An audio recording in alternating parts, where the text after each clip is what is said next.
C'est bon? Ouais, c'est la connexion des fois, il est pas. Ouais, c'est pas grave. Bon, pour ceux qui me suivent, si tu as quelqu'un connecté, tu me fais signe.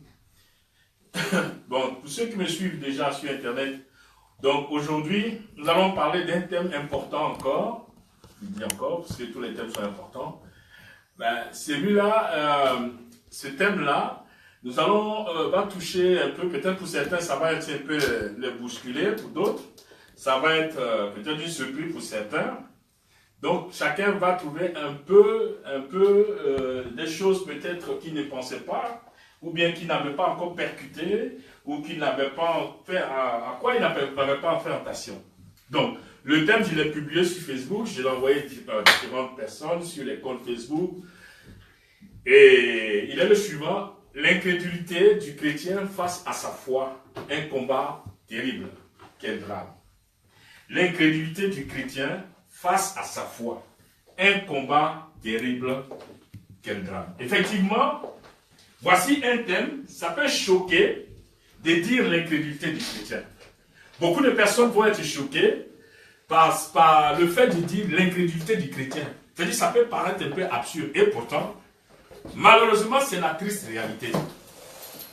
Et j'aime m'amener à aller sur ce thème. Je pense que nous arrivons à la fin de l'année.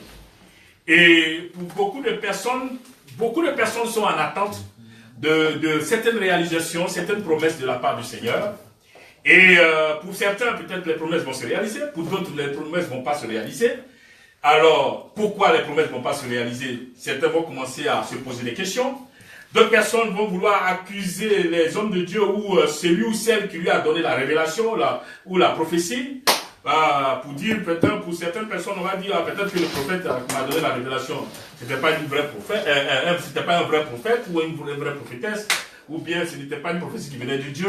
Alors, les commentaires, les dires des uns et des autres vont aller dans tous les sens. On va accuser les hommes de Dieu, on va accuser les serviteurs de Dieu, parce que tu m'as dit ça, et ça ne s'est pas accompli, tu m'as dit ci, et pourquoi ça. Donc, les raisons sont multiples. Et le Seigneur m'a amené à aller sur cet enseignement, afin de pouvoir éclairer aussi bien nous qui sommes présents ici dans cette salle, mais aussi ceux qui vont pouvoir se connecter depuis les différents pays ou les différents lieux où ils voulons entendre, écouter ce message pour être un peu enseigné sur ce thème ou comprendre comment est-ce qu'un chrétien peut être incrédule.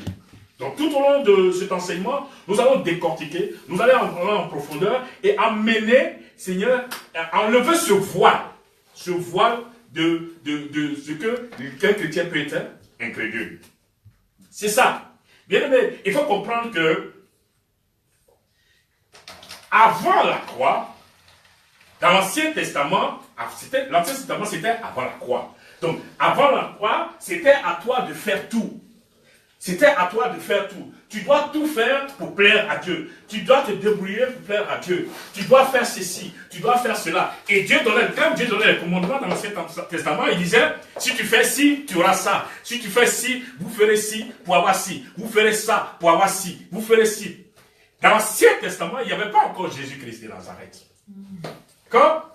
Donc, dans l'Ancien Testament, nous étions avant la croix. Donc, il fallait que l'homme fasse tout de lui-même.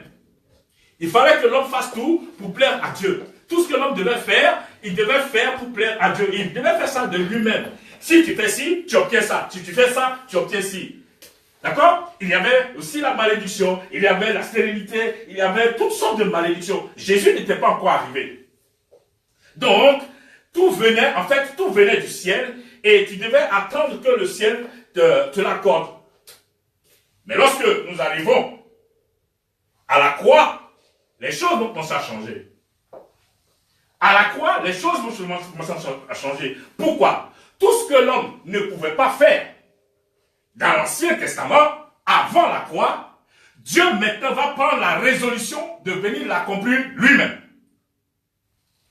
Dieu va prendre la résolution de venir accomplir la chose lui-même. Ce que les gens, ceux de l'ancienne création, parce que dans la Bible, on nous parle dans le Nouveau Testament, on nous parle de la nouvelle création. Donc, s'il y a nouvelle création, il y a ancienne création. On est d'accord? Et donc, ce que les autres dans l'ancienne création n'arrivaient pas à faire, Dieu va prendre la résolution de lui-même, de son propre chef, de venir maintenant accomplir la chose dans le Nouveau Testament. avec l'arrivée de la croix. On se comprend? Amen. C'est bon, on me suit? De l'autre côté, la connexion passe. Ok, merci. Donc, nous sommes à la croix. À la croix, Dieu prend la résolution de faire venir de son propre chef, son fils Jésus-Christ, sur la terre. Il prend la décision, dans son conseil restreint, le Père, le Fils, le Saint-Esprit, d'envoyer Jésus-Christ pour pouvoir accomplir ce que les autres ne pouvaient pas accomplir dans l'Ancien Testament. L'ancienne génération n'arrivait pas à accomplir. Dieu prend la résolution d'envoyer, de venir sur la terre. Et il va utiliser un moyen, on peut dire farfelu, un moyen qui semble, qu'on peut dire d'absurde, mais pouvoir régler le problème de l'être humain. Il va prendre un bout de bois, oui, un bout de bois, pour pouvoir régler le problème de l'humanité. C'était la croix. N'oublions pas que dans Corinthiens, la Bible dit, Dieu prend les choses folles pour confondre les sages. Il prend les choses faibles pour confondre les forts. Il prend les choses viles, les choses qu'on méprise, pour confondre ce qu'on sous-estime. Vous voyez? Les gens, Dieu prend des choses inutiles pour l'homme, mais c'est ça qu'il prend pour te confondre. Donc, nous sommes à la croix. Dieu a accompli Jésus meurt à la croix, et il est ressuscité. Après la croix, il y a la résurrection. À la résurrection, Dieu maintenant fait un transfert. Donc, tout ce que Jésus-Christ a obtenu à la résurrection, Dieu maintenant transfère ça en toi. Par qui? Dieu va transférer, après la résurrection, tout ce que Jésus-Christ a obtenu après la résurrection, Dieu va transformer, il va le transférer en l'être humain. Par quoi? Ou bien par qui? Le Saint-Esprit. D'accord? Parce que n'oublions pas, c'est quand Jésus-Christ est ressuscité, lorsqu'il est monté, et qu'il nous envoie la promesse, le Saint-Esprit. C'est là le grand changement de l'Ancien Testament et du Nouveau Testament. L'arrivée du Saint-Esprit, la promesse. Bien aimé, il faut comprendre que ce n'est pas ta prière qui va émouvoir Dieu. Ta prière ne fait pas bouger Dieu. Dieu a accompli les choses depuis 2000 ans, avant même que tu ne naisses. Avant même que je ne naisse, Dieu a pris la résolution, avec son conseil restreint, par lui-même, son amour pour l'être humain. N'oublions pas, il dit qu'il a envoyé son fils Jésus-Christ à cause de son amour pour nous. Donc il a décidé, il a envoyé son propre fils pour régler le problème. Donc ce n'est pas ta prière qui va émouvoir Dieu. Ta prière ne... Pourquoi? Parce que Dieu a décidé de faire la chose par quoi? Par la grâce.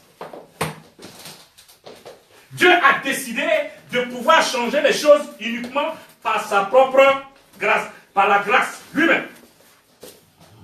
Donc, Dieu est descendu, il a réglé le problème, il est parti et il nous a envoyé le Saint-Esprit pour que nous puissions profiter de cette grâce-là. Maintenant qu'il nous a donné il nous a envoyé cette grâce qui est Jésus-Christ et qu'il a accompli tout. Maintenant, ce que nous avons à faire, c'est de prendre maintenant possession de ce que Dieu a fait là. Mais nous devons prendre possession par quoi? Par la foi. Donc, Dieu, dans sa grâce, depuis 2000 ans, a réglé le problème. Maintenant, nous, nouvelle génération, ce que nous avons à faire, c'est de prendre possession de ce que Dieu a fait, ce qu'il a fait par la grâce en envoyant Jésus-Christ. Nous devons maintenant prendre possession par cette promesse qui est le Saint-Esprit qui nous a envoyé, mais nous devons prendre cette promesse-là, maintenant en possession de cette promesse-là par la foi. Amen. On se comprend? Amen. Je commence à la Genèse pour comprendre les choses. Parce que c'est là, quand on parle d'incrédulité, on va commencer à comprendre tout le cheminement. D'accord? Donc, ce n'est pas ta prière, ce n'est pas ta foi qui va émouvoir Dieu. Dieu a déjà réglé le problème. Quand il a décidé de venir là, il a décidé de venir là. Tu ne priais pas, tu ne priais pas, tu ne priais pas, et puis tu n'avais pas encore la foi. Mais lui, il a décidé, seulement par son amour pour l'humanité, seulement par sa grâce. Il a tout fait par grâce. Maintenant, ce qu'il a fait, nous, c'est par la foi qu'on va pouvoir prendre les choses. C'est ça, bien aimé. Je ne dis pas que ta prière n'est pas importante. Je ne dis pas que la foi n'est pas importante. C'est pas ce que je suis en train de dire. Je dis ta prière ou bien ta foi là. Ta prière, ta foi, ça ne meut pas Dieu. C'est pas ça qui va faire trembler Dieu. Oui, mais Dieu toi, tu as besoin de démontrer ta foi. Tu as besoin de prier pour ça. Mais c'est pas ça là qui fait bouger Dieu. C'est pas ça qui fait me voir. Parce que si c'était ça là, il y a longtemps tu es disqualifié. Mais Dieu a fait les choses par grâce. Mais toi seulement, tu dois manifester la foi pour pouvoir prendre. Voilà. On se comprend? Amen. Bien aimé, ce thème-là est important. Ce thème est important, l'incrédulité du chrétien face à sa foi. Effectivement, tout au long de l'enseignement, nous allons comprendre. On a des gens qui sont connectés, des gens, une personne. Nous allons comprendre que c'est quelque chose qui paraît absurde de dire l'incrédulité du chrétien, mais tout au long de l'enseignement, nous allons découvrir qu'en fait, c'est purement vrai. Et on va voir des éléments et des cas d'étude dans la Bible. Bien aimé, donc, dans la loi, tu dois faire. Dans la grâce, tu prends possession. C'est ça. Sous la loi, là-bas, tu dois faire les choses. Mais sous la grâce, là, tu prends possession par la foi. Mais c'est là où il y a le problème maintenant. Comment prendre possession par les choses, par la foi? Parce que la grâce a déjà fait. C'est donné, Dieu a donné. La Bible dit que Jésus-Christ, la loi est venue par Moïse, mais la grâce et la vérité sont venues par Jésus-Christ.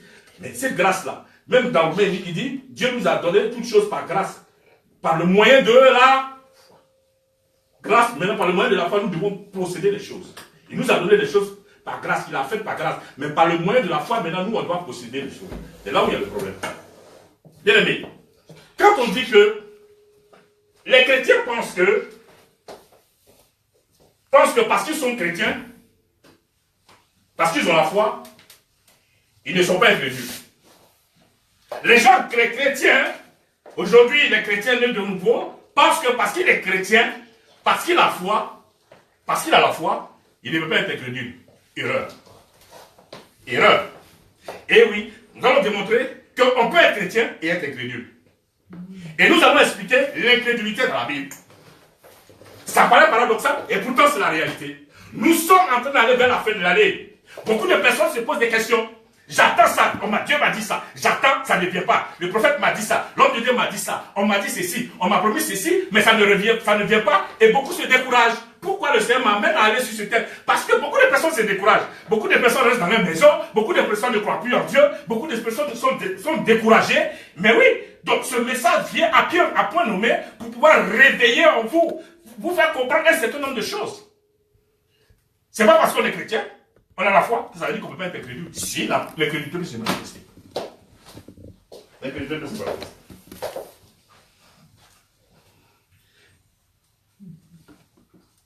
L'incrédulité chez le chrétien, c'est quand tu prends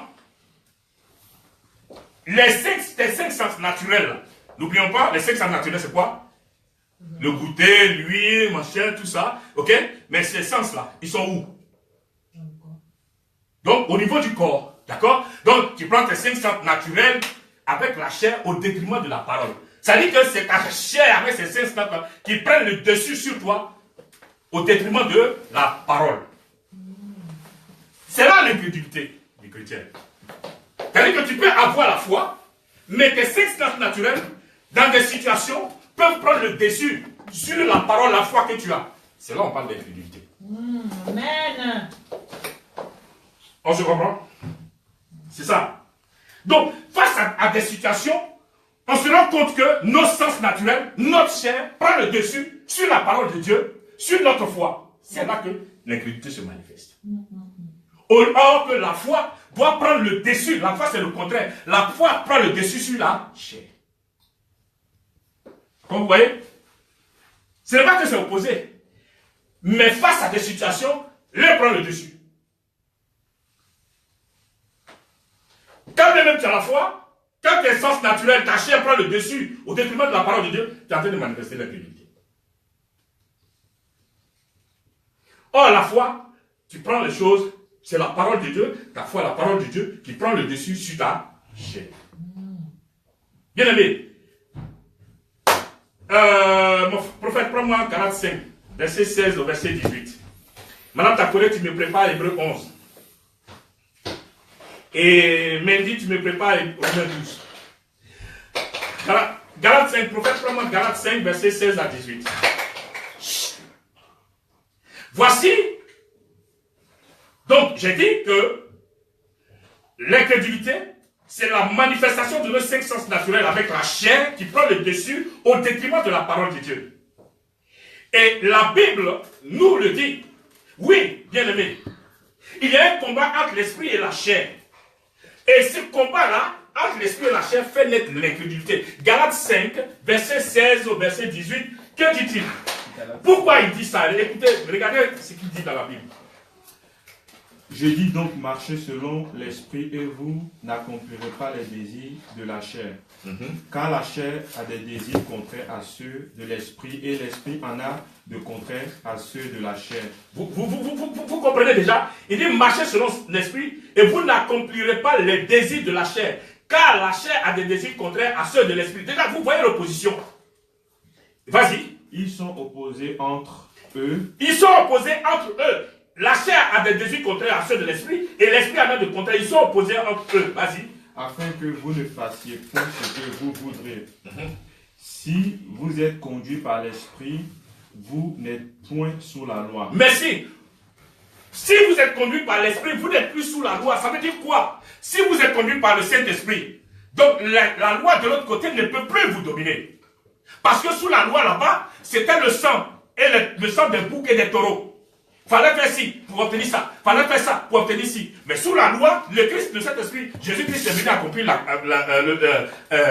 à la croix. Maintenant, tu dois posséder, tu dois marcher selon l'Esprit. Sous la loi là-bas, là, on dit fais ci pour avoir ça. Mais la loi les dominait, ils n'arrivaient pas à régner. Pourquoi? Parce que le péché régnait toujours. Il n'y avait pas encore eu de sacrifice de Jésus-Christ. Et donc, ils n'arrivaient pas à vaincre. La chair là-bas les dominait. Sous la loi, c'était la chair qui dominait. Mais sous la grâce où nous sommes là, c'est le Saint-Esprit maintenant qui règne. C'est le Saint-Esprit qui doit régner dans nos vies. C'est le Saint-Esprit qui doit prendre possession de notre vie. Donc, c'est l'Esprit de Dieu qui doit régner. De l'autre côté là, c'était sous la loi là-bas, c'était la chair.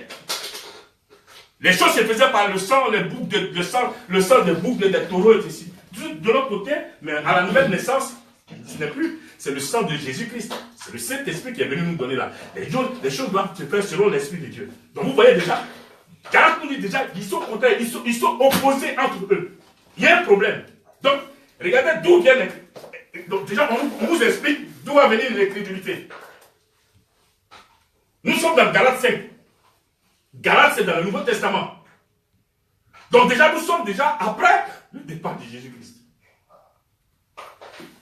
On nous explique que, malgré que nous avons la connaissance, nous avons la parole de Dieu, nous sommes nés de nouveau, Galates 5 nous dit, il y a la chair, il y a l'esprit, il y a problème.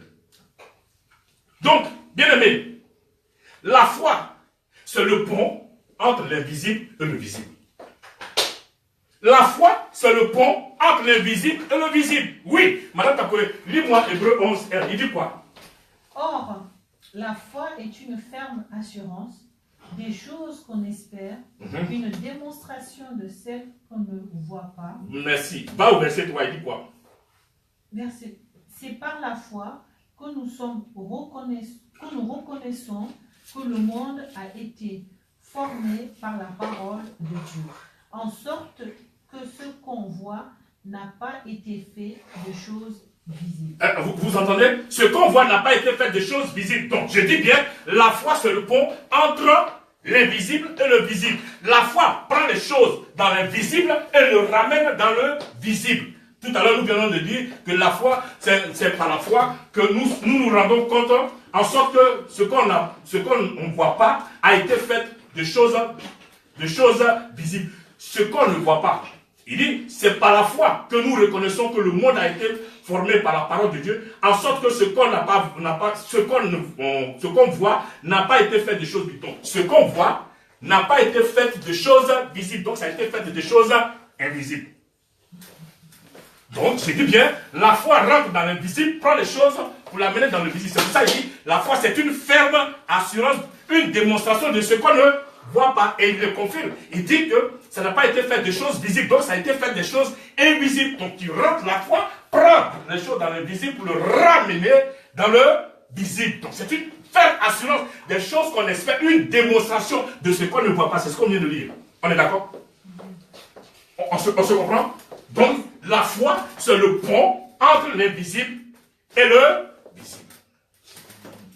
Donc, nous avons tous reçu une mesure de foi. Cette semaine, j'ai discuté, nous avons discuté, une servante de Dieu et moi, effectivement, sur ces quelques questions que me posait, et ça touchait des erreurs, et j'ai été un peu amené à pouvoir l'éclairer, et c'était assez fructueux, pour l'amener à comprendre cette mesure, certains aspects sur la foi. Effectivement, je lui dis, oui, je lui dis, mais c'est vrai, elle m'a dit, nous avons reçu la foi, c'est Dieu qui nous a donné. J'ai dit, oui, Dieu nous a donné une mesure de foi. Pourquoi la Bible parle d'une ferme assurance? Ferme assurance. Si tu n'as pas une ferme assurance, si l'assurance n'est pas ferme, tu ne peux pas avoir la démonstration. C'est pour ça que, lis-moi en Romains 12. Romains 12, verset 3, il dit quoi? Par la grâce qui m'a été donnée, je dis à chacun d'entre vous de ne pas avoir de prétentions excessives et déraisonnables, mais d'être assez raisonnable pour avoir de la modération. Chacun selon la mesure de foi que Dieu lui a départie. Merci. Selon la mesure de foi que Dieu a départi à chacun de nous. Donc, nous avons reçu, effectivement, la servante de Dieu m'a dit, oui, nous avons la foi, c'est Dieu qui l'a donné. J'ai dit, oui, Dieu nous donne, mais il nous a donné une mesure. C'est-à-dire qu'il nous a donné, à nous tous, Dieu nous a donné dès le départ une mesure. C'est cette mesure qui nous a permis de croire en Dieu et de l'accepter, de rentrer dans le royaume. Mais cette foi-là, si tu ne la fermes pas, elle ne peut pas devenir ferme. Pour que quelque chose soit ferme, il faut la fermer. Ferme, ça veut dire affermir. Or, cette foi-là, si tu ne la fermes pas par la parole de Dieu, par les épreuves, par ta relation, les prières, les jeûnes, tu ne peux pas. C'est pour ça qu'on parle de bébé spirituel. Pourquoi on parle de bébé spirituel? Si on parle de bébé spirituel, c'est qu'il y a des adultes aussi spirituels. Donc tu nais, tu ne connais pas tout. Un bébé qui naît ne connaît pas tout, on va lui apprendre. Et bien sinon, tu as reçu une foi, tu as cru en Dieu, mais tu es rentré dans le royaume. Il faut que tu passes par certaines étapes pour que ta foi s'affermisse. C'est pour ça qu'il dit, nous avons, je lui ai dit, oui, effectivement, tu as raison. Mais seulement, il ne faut pas oublier, Dieu nous a donné une mesure de foi, chacun nous tous. Mais maintenant, pour rentrer dans le royaume, maintenant que tu es rentré là, à chacun maintenant de développer là. La foi se développe. Si on parle de ferme, ça veut dire qu'il faut développer la chose. Si tu ne l'as pas développée, tu ne peux pas le faire. C'est pour ça que face aux épreuves, celui qui n'a pas développé sa foi, il s'écroule vite. Il baisse les bras. Celui qui a développé sa foi, il peut tenir ferme. Amen. On se comprend? Amen.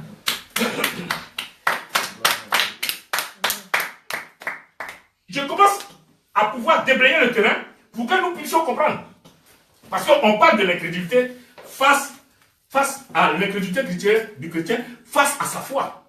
Donc si tu n'as pas développé ta foi, à un moment donné, quand l'épreuve va arriver, l'incrédulité va se manifester. C'est vrai. C'est ça. Parce que l'incrédulité va se manifester quand ta foi va prendre un coup. C'est vrai. N'oublions pas, j'ai dit l'incrédulité, c'est la manifestation des de nos 5 sens naturels avec la chair qui prennent le dessus sur la parole de Dieu que nous avons reçue, nous avons entendue. Malgré tout ça, à un moment donné, face à la situation, tu vas oublier même tout ce que tu as. Et ta chair va prendre le dessus et va commencer à lutter, t'envoyer des mauvaises pensées et tu vas te décourager parce que ta foi n'est pas ferme. Ouais, d'accord? Amen. Donc, bien aimé, il faut que nous comprenions. L'incrédulité n'est pas opposée à la foi. Non. L'incrédulité et la foi ont pour Dieu commun Jésus-Christ. L'incrédulité n'est pas opposée à la foi. L'incrédulité et la foi ont pour objet commun, c'est-à-dire en lien commun Jésus-Christ. Le lien de ces deux-là, c'est Jésus. La foi est liée à la parole. L'incrédulité est liée à différents facteurs. Nous allons voir pour la suite. La foi est liée à Jésus-Christ. Elle est liée, la Bible Romains 12 dit, la foi vient de ce qu'on entend vient de la parole de Dieu. La foi, elle est liée à Jésus-Christ. Elle prend naissance dans la parole de Dieu, dans Jésus-Christ. Elle est liée à Jésus-Christ. L'incrédulité est liée à plusieurs facteurs qu'il faut que l'incrédulité se manifeste face à la parole. Nous allons voir tous ces facteurs-là. Il y a plusieurs facteurs. En fait, plusieurs facteurs, quand je parle de facteurs, plusieurs sources de l'incrédulité. D'où vient l'incrédulité? On va voir ça tout à l'heure. D'accord? Donc, C'est pas, en fait, l'incrédulité là, c'est pas un état permanent. C'est une situation qui se produit, c'est ponctuel. C'est-à-dire que ça se produit au moment où tu es dans une situation et cette incrédulité là se produit. Ce n'est pas dit que c'est quelque chose qui est permanent. Non, en fait, face à une situation, ta chair prend le dessus et puis tu ne manifestes pas la foi. C'est l'incrédulité qui a pris le dessus. En fait, c'est pas un état qui est définitif, qui est permanent à la personne chrétienne. Non. C'est un état ponctuel qui vient. Là où tu dois manifester la foi, il y a quelque chose d'autre qui vient lutter en toi, qui vient s'opposer à ce que toi tu manifestes la foi. Or, c'est par la foi que tu dois posséder la chose. Mais quelque chose d'autre va venir se manifester, va te pousser à ne pas manifester la foi. C'est ça qu'on parle de l'incrédulité. D'accord? Bien aimé. Les gens, souvent on entend, personne ne peut dire qu'il ne croit pas en Dieu. Parce que souvent, on entend les gens dire, moi je ne crois pas en Dieu, moi je ne crois pas en Dieu, Dieu n'existe pas. Mais souvent, et remarquez bien que, ils le disent, hein, mais quand ils ont un problème, je ne sais pas si c'est consciemment ou inconsciemment, souvent ils disent, oh Dieu. La même personne qui dit, je ne crois pas en Dieu, dit, oh Dieu. Mais comment tu te souviens qu'il y a un Dieu? En fait, les gens disent ça pour se protéger parce qu'ils ne veulent pas que la parole de Dieu les contraigne à pouvoir marcher. Comme lui, il aime faire des bêtises, il veut faire des conneries. S'il vient dans la parole de Dieu c'est une lumière. Donc, va te révéler que ce que tu as fait de bas, ce n'est pas bon. Mais donc, comme lui, il a envie de faire ce qui est mauvais, il a envie de marcher comme ça, il préfère dire que Dieu n'existe pas, il ne croit pas en Dieu. Parce que la parole de Dieu va le condamner. Ce n'est pas nous qui allons le condamner, la parole de Dieu est son propre juge. Et comme il n'a pas envie que la parole de Dieu le contraigne, donc il dit qu'il ne croit pas en Dieu. Mais quand il a un problème, il dit, oh Dieu. Oh, Jésus, Marie, Joseph. Ah oui, tu te souviens qu'il y a un Jésus, Marie, Joseph? Jésus, Marie, Joseph. Et souvent, ça me fait rire. Souvent, c'est ceux-mêmes qui disent qu'ils ne croient pas en Dieu là. Quand ça chauffe, oh Dieu, Jésus, Marie, Joseph. Ah bon, tu disais qu'il n'y a pas de Dieu même. Comment tu disais Jésus, Marie, Joseph? Non, en fait, les gens disent qu'ils ne croient pas en Dieu pour défendre leurs intérêts. Parce que s'il vient, la parole de Dieu va lui clairer. Puisque lui, il aime mentir, lui, il aime voler. S'il vient à la parole de Dieu va dire non, on ne ment pas, on ne vole pas. Donc lui, il préfère dire qu'il ne croit pas en Dieu. Comme ça, il continue de mentir. Il dit non. Mais lui, il veut mentir comme ça arrange ses affaires. Lui, il veut voler, ça arrange ses affaires. S'il vient à Dieu, là, Dieu va dire on ne vole pas. Donc lui, ça ne l'intéresse pas. Là, il préfère dire qu'il ne croit pas en Dieu. Bien aimé, l'incrédulité du chrétien, c'est terrible. Face à sa foi. C'est terrible. Et souvent, on se rend compte même que les démons même ont plus de foi que le chrétien. J'ai dit, cet enseignement va choquer certaines personnes. Les démons même ont plus de foi que les chrétiens. C'est malheureux. Les gens vont me dire, oui. Je dis, comment ça? J'ai enseigné une fois à Abidjan, ici même une fois. Le frère m'a dit, hein? Quand j'ai dit ça, j'étais sur le pasteur Serge. Quand il a ouvert la Bible, il dit, mon lit est passé. Il était dépassé. Et vous l'avez, cette parole-là, vous l'avez dans Marc 5. Marc 5, du verset 1 au verset 13. On ne va pas le lire, mais je vous le résume. Alors, quelqu'un a Jacques 2, 19. C'est lui qui l'a le lit. Si, prophète Akore, si tu l'as, tu le lis. Marc 2, 19. Et je dis Jacques 2. Prophète Akore, Jacques 2, 19. Et puis, il y a Marc 5, du verset 1 au verset 13. Qui l'a? Quand tu l'as, bon, prophète Akore dit, alors, lis Jacques 2, verset 19. Il dit quoi? Tu crois qu'il y a un seul Dieu, oui. Tu fais bien, les démons le croient aussi et ils tremblent. Merci, regardez. Tu crois qu'il y a un seul Dieu, les démons le croient aussi, mais ils tremblent. Donc, tu n'es pas le seul à croire en Dieu. La Bible dit que tu n'es pas le seul à croire en Dieu. Jacques dit que tu n'es pas le seul. Les démons aussi croient en Dieu, mais en plus qu'ils croient, eux, ils tremblent. On se comprend? Donc, tu n'es pas le seul. Chrétien, tu n'es pas le seul à croire en Dieu. Les démons aussi croient. Mais non seulement ils croient, mais eux, ils tremblent. Mais je dis les démons ont plus de foi même que les chrétiens. Parce qu'ils obéissent plus vite même que les chrétiens. Oui, je choque. Marc 5, lis-moi à partir du verset 1. Nous sommes dans cette situation où Jésus arrive à Gadara. Jésus arrive à Gadara. La Bible dit Jésus sort du bateau, quand il descend, il y a un malade, communément on appelle un fou, qui vient, qu'est-ce qu'il fait? Il se jette aux pieds de Jésus. Il dit, mais il y a quoi entre nous? Il me dit. On va lire les débuts là. Ils arrivèrent à l'autre bord de la mer, dans le pays des Gadaréniens. Oui. Aussitôt que Jésus fut hors de la barque, il vint au-devant de lui un homme, sortant des sépulcres et possédé d'un esprit impur. Cet homme avait sa demeure dans les sépulcres et personne ne pouvait plus le lier, même avec une chaîne. Car souvent il avait eu les fers aux pieds et avait été lié de chaînes, mais il avait rompu les chaînes et brisé les fers, et personne n'avait la force de le dompter. Et regardez, on parle de quelqu'un qui est, on va dire, un fou. En Afrique, on dit fou, dans tout mélangé. Ici, on va dire, en bon français, ils disent malade mental. Mais en Afrique, on dit tu es fou, c'est bon, comme ça, on arrête. Ta tête est mélangée, tu dors, tu manges dans les poubelles, tu dors dehors, tu dors là, voilà. On va dire c'est un fou. Ouais, ici, bon, on peut appeler les clochards, mais en Afrique, on dit, voilà, c'est un fou. En Afrique, ils ne cherchent pas loin. Ils ont coupé tout près. Ils ont dit, non, lui, il est dans le fou, là. Oui, ils ont coupé. Vous comprenez? Regardez la situation de quelqu'un. Vous voyez, il dit personne. Il a des fers aux pieds, il avait des chaînes, mais il rompt. Regardez, quelqu'un, il est malade. Il a les chaînes aux pieds, aux bras, tout. Mais il rompt tout. Personne ne peut. Vas-y.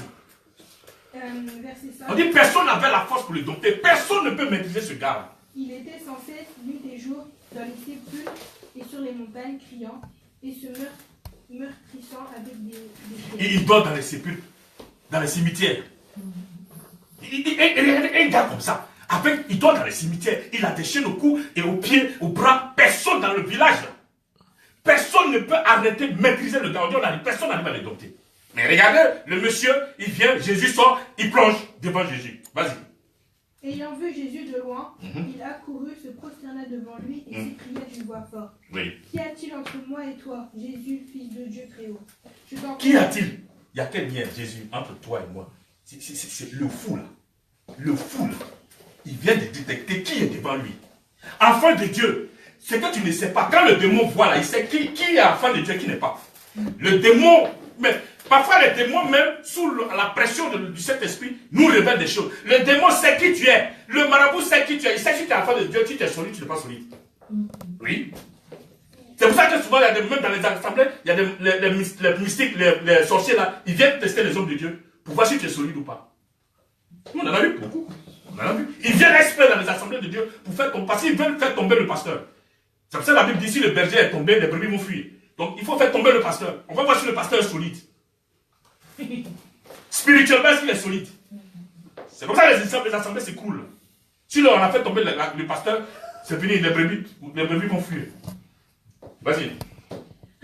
Je t'en conjure au nom de Dieu, ne me tourmente pas. Il dit ne me tourmente pas. Enfant de Dieu, les démons te voient, il dit ne me tourmente pas. La Bible dit les démons quoi?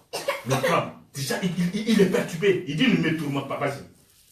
Car Jésus lui disait. Ce passage-là, je n'avais pas prévu de le dire. Mais, comme j'ai dit, les démons même croient, ils ont plus de foi même que les chrétiens. Parce qu'ils obéissent plus rapidement, même que les chrétiens qui sont, ils disent qu'ils sont nés de nouveau, mais ils sont têtus. Tordus pour certains. Incrédules. Vas-y. Sors de cet homme, esprit impur. Et il lui demanda quel est ton nom.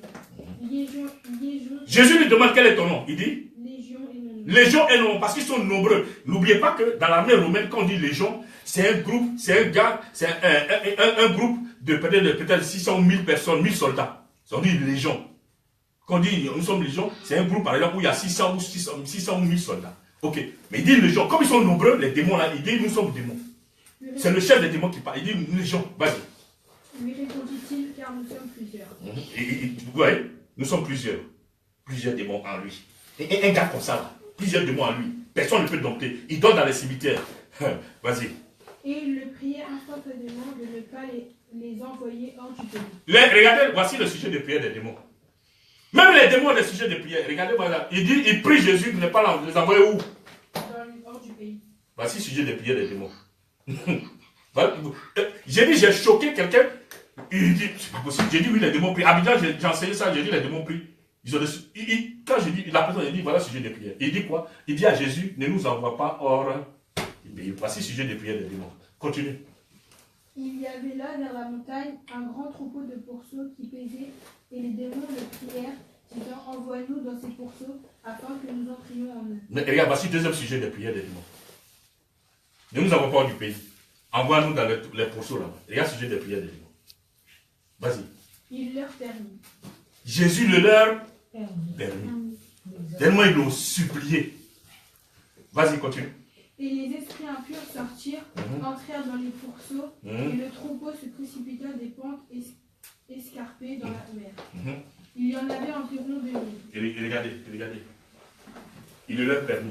Voici, si je ne priais des démons, ils ont été exaucés. Les démons n'ont pas été exaucés. Ils ont été exaucés, non? La Bible dit Jésus leur a permis. Ils sont sortis de l'homme pour entrer dans plus de 2000 pourceaux qui étaient là-bas. Là. Les petits porcs là, pourceaux là-bas, 2000.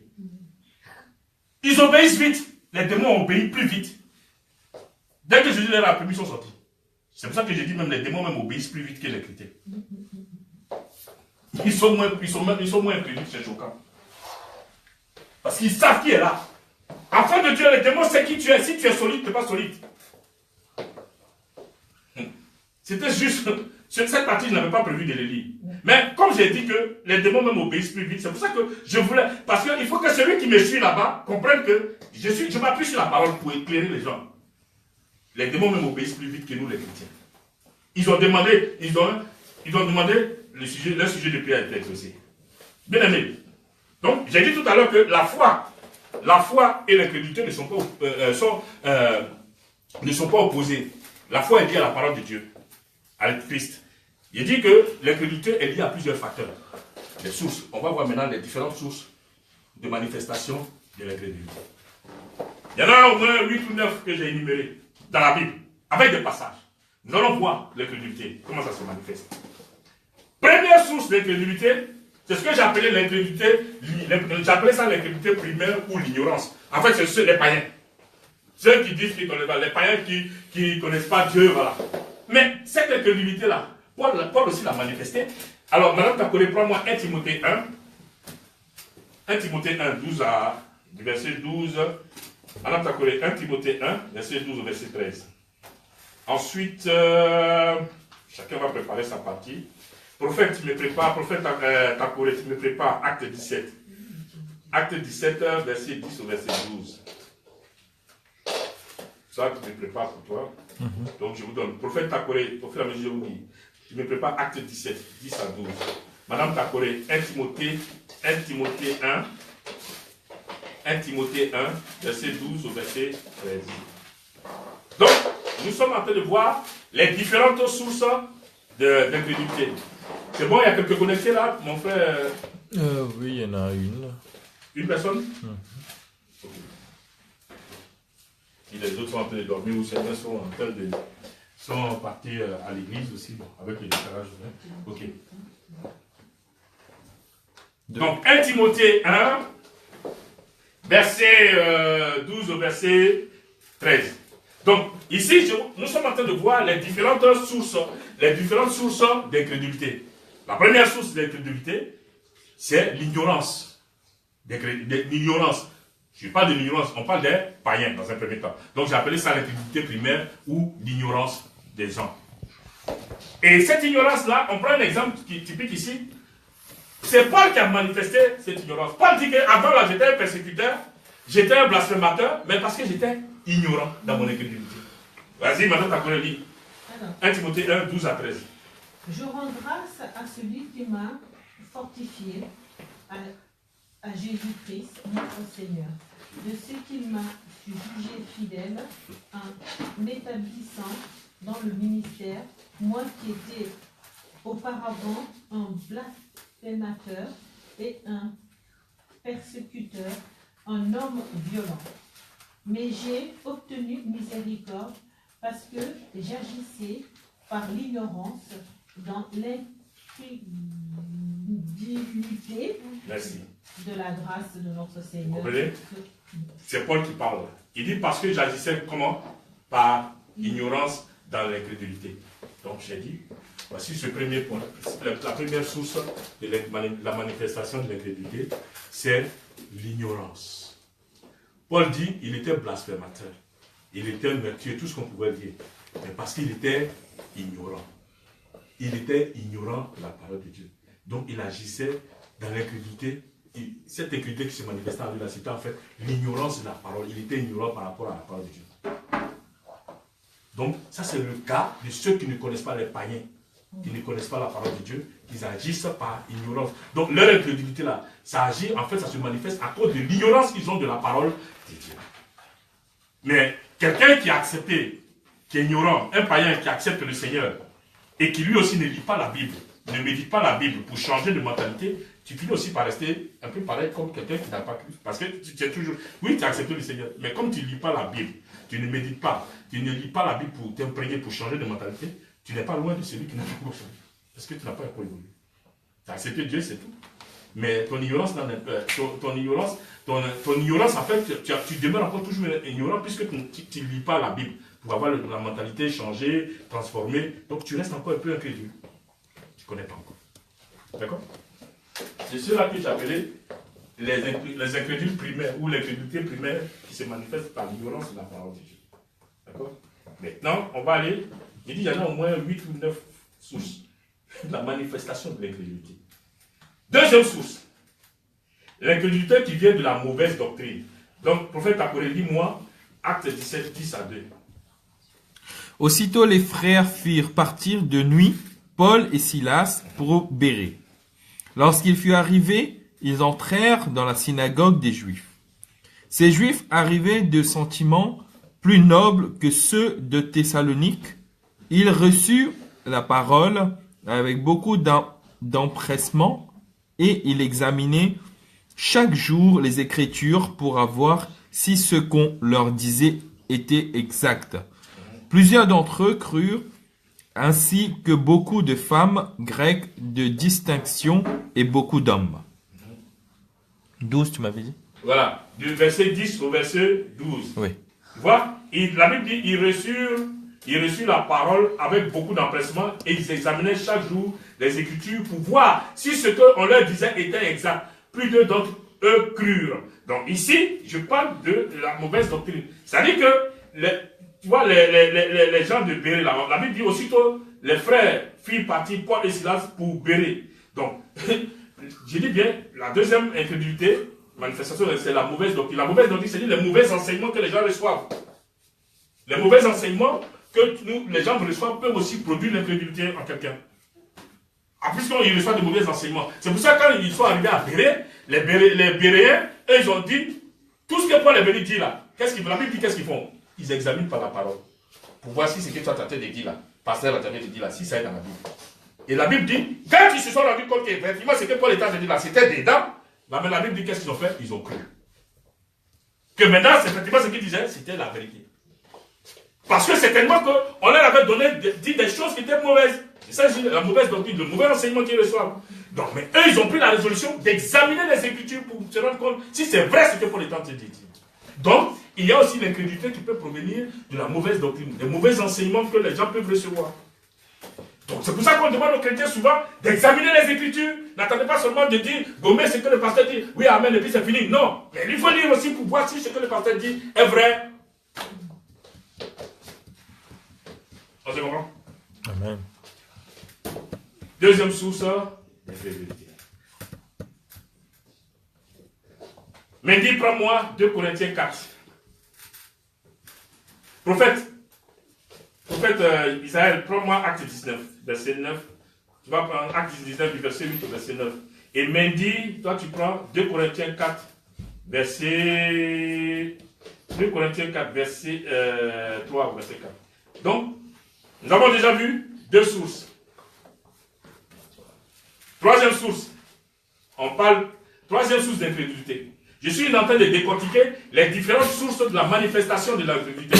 En premier, on a parlé de l'ignorance des personnes, on va dire les païens. En deuxième, on a parlé de la mauvaise doctrine. En troisième, je parle de l'incrédulité qui provient de l'aveuglement spirituel. L'intelligence obscurcie. L'aveuglement spirituel. Mais dis-moi 2 Corinthiens 4, verset 3 au verset 4. Que dit-il? Si notre évangile est encore voilé, il est voilé pour ceux qui périssent, pour les incrédules dont le Dieu de ce siècle a aveuglé l'intelligence, afin qu'ils ne visent par briller la splendeur de l'évangile de la gloire de Christ, et qui est l'image de Dieu. Merci. Vous voyez? Si notre évangile est voilé, il est voilé pour ceux qui périssent, pour les incrédules dont le Dieu de ce siècle a aveuglé l'intelligence, les aveugles spirituels. ceux qui sont aveuglés spirituellement par le Dieu de ces siècles-là, on parle de qui? Ceux qui sont aveuglés spirituellement, on dit eux aussi, il y a ce groupe d'incrédules. Ceux qui sont aveuglés spirituellement par l'ennemi, voici un groupe d'incrédules. Les aveugles spirituels, qui ne voient rien, qui ne comprennent rien, qui sont aveuglés complètement par l'ennemi. Oui, bon, il n'y a pas que les Ivoiriens dedans. Bon, toi qui as dit, les Ivoiriens, attention, hein. C'est le prophète Takouré qui a dit ça. C'est qui a dit les Ivoiriens là? Niwa. Non, mais tu auras après à moi tout à l'heure. C'est pas que les Ivoiriens. Hein. Non, mais comment toi, tu es réduit. Tu attribues ça aux Ivoiriens. Attention, nous on voit clair. Hein. N'oublie pas que c'est les Ivoiriens qui enseignent et d'autres tu vois. Non, il y a des exceptions. Vous voyez? Vous voyez l'aveuglement spirituel. Il y a l'incrédulité et il parle. Il y a l'incrédulité qui vient de l'aveuglement spirituel de certaines personnes. Pour certaines personnes, c'est l'aveuglement spirituel. D'autres, c'est l'ignorance. D'autres, c'est les mauvais enseignements qui créent l'incrédulité. D'autres, c'est l'aveuglement spirituel. Aveuglé par l'ennemi, le Dieu de ce siècle. L'ennemi qui les aveugle. Il y a une autre catégorie encore. Là, c'est notre troisième. Quatrième catégorie d'incrédules. Vas-y, prophète. Ceux-là, c'est les gens qui sont incrédules par l'endurcissement de leur cœur. Prophète, lis-moi Acte 19, de verset 8 au verset 19. D'autres sont incrédules à cause de l'endurcissement de leur cœur. Ensuite, Paul entra dans la synagogue où il parla librement. Pendant 3 mois, il discourut sur les choses qui concernaient le royaume de Dieu, s'efforçant de persuader ceux qui l'écoutaient. Mais comme quelques-uns restaient endurcis et incrédules, décrivant devant la multitude la voix du Seigneur, il se retira d'eux, sépara les disciples et enseigna chaque jour dans l'école d'un nommé Tyrannus. Et vous voyez, regardez, pendant 3 mois, il discutait sur les choses du royaume qui concernaient le royaume. Paul s'efforçait de persuader ceux qui le doutaient. Mais comme quelques-uns restaient endurcis et incrédules, regardez, endurcis et incrédules, Paul était obligé de se retirer, se séparer, de prendre les gens à part pour les enseigner. Parce qu'ils étaient endurcis et il se persuade les gens à enseigner. Pendant 3 mois, il parle, mais les gens ont endurci leur cœur. Ils ont endurci leur cœur. Il dit, mais quelques-uns restaient endurcis et incrédules. Il restait, malgré 3 mois, il est là, il enseigne. Il parle, il répare. Mais la Bible dit, il restait endurci et incrédule. L'endurcissement de leur cœur. Regardez, l'incrédulité peut provenir aussi de l'endurcissement. On vous enseigne, on réenseigne, le gars, il est là, il parle, il bavarde, le pasteur enseigne zéro. Le cœur regardez les différentes sources de l'incrédulité. Et vous allez voir que tous ces différents cas dont nous parlons, aujourd'hui, c'est dans le milieu des chrétiens. Vous allez trouver plein dedans. Il y a des chrétiens même qui se comportent comme des païens, des yeux. Il y en a plein. Tous ces différents cas. Là, nous sommes seulement au 4e cas, 4e source d'incrédulité. Vous voyez? Maintenant, prophète Takoré, prends-moi titre 1. 5e source d'incrédulité. L'incrédulité qui vient de l'impureté de la souillure. 5e source d'incrédulité. Titre 1, verset 15. Mais Madame Takoré, tu me prépares Hébreux 10, verset 22. Prophète Takoré, prends titre 1, verset 15. C'est bon. 5e, on parle de la 5e source d'incrédulité. L'incrédulité, j'appelle ça l'incrédulité qui vient de l'impureté de la souillure. Lis-moi ça. Tout est pur pour ceux qui sont purs, mais rien n'est pur pour ceux qui sont souillés et incrédules. Leur intelligence et leur conscience sont souillées. Regardez. Rien n'est plus pour ceux qui sont souillés et incrédules. Leur intelligence et leur conscience sont souillées. L'incrédulité qui vient de l'impureté de la souillure. Tout cela mélangé, mais tout est mélangé. 5e source d'incrédulité. C'est-à-dire qu'il dit des hommes souillés et incrédules à cause de leur pensée, de leur conscience qui est salie, souillée. L'incrédulité. Nous sommes à la 5e source d'incrédulité. 5e source manifestation de l'incrédulité. L'impureté, la souillure, les gens, les pensées souillées, mais c'est terrible. Madame Takole, lis-moi Hébreux 10. Maintenant, sixième source d'incrédulité, la mauvaise conscience. On a eu la mauvaise doctrine, regardez la mauvaise conscience, aussi produit l'incrédulité. Sixième source d'incrédulité. Lis-moi Hébreux 10, verset 22. Il dit quoi? Approchons-nous avec un cœur serein dans la plénitude de la foi, les cœurs purifiés d'une mauvaise conscience et le corps lavé d'une eau pure. Retenons-nous Oui, c'est bon. fermement. Regardez, approchons-nous avec un cœur sincère dans la plénitude de la foi, le cœur purifié d'une mauvaise conscience. La mauvaise conscience même, si ton cœur n'est pas purifié, la mauvaise conscience même peut apporter aussi l'incrédulité. En fait, pourquoi? Parce que dans la mauvaise confiance, la mauvaise conscience, ça veut dire que ça te paralyse. La mauvaise conscience, là, même, tu te condamnes. C'est-à-dire que tu te condamnes. Quand tu as une mauvaise conscience, tu te condamnes, tu te culpabilises. La mauvaise conscience va t'amener à te culpabiliser, à te condamner, et ça va produire aussi l'incrédulité en toi. La mauvaise conscience. Au lieu de confesser la chose, tu confesses et tu demandes pardon, c'est fini, mais la mauvaise conscience, le diable va venir, la mauvaise conscience, il va venir te culpabiliser, et tu restes dedans. Alors que tu confesses, tu demandes pardon, et puis Dieu t'a pardonné, mais tu laisses le diable venir te mélanger, te troubler dans tes pensées, il te culpabilise, et donc la mauvaise conscience t'amène à ne pas manifester la foi. Et tu restes bloqué dedans, dans la culpabilité. Regardez tout ça, ces éléments. Ça c'est la sixième source de production d'incrédulité. Septième source. Prophète Isaïe, prends-moi Matthieu 21. Bien aimé, il y a l'incrédulité aussi qui naît du doute. Bien aimé, l'incrédulité qui naît du doute peut t'empêcher de recevoir la promesse de Dieu. Oui. L'incrédulité, j'ai dit, l'incrédulité, toi qui me suis, il faut savoir, l'incrédulité qui naît du doute peut t'empêcher de recevoir la promesse de Dieu, peut t'envoyer recevoir ce que tu attends de l'incrédulité qui naît du doute. En fait, le doute peut produire de l'incrédulité, mais c'est terrible. Prophète, lis-moi Matthieu 21, verset 19 au verset 22. Et Alex, prends-moi Marc 11, verset 23 au verset 24. Mendy, Madame Takole, tu prends Jacques 1, et Mendy, tu prends Romains 4, 20. Allez, prophète René, lis-moi Matthieu 21, 19, 22. Je dis bien, ici on parle de la septième source, l'incrédulité qui naît du doute.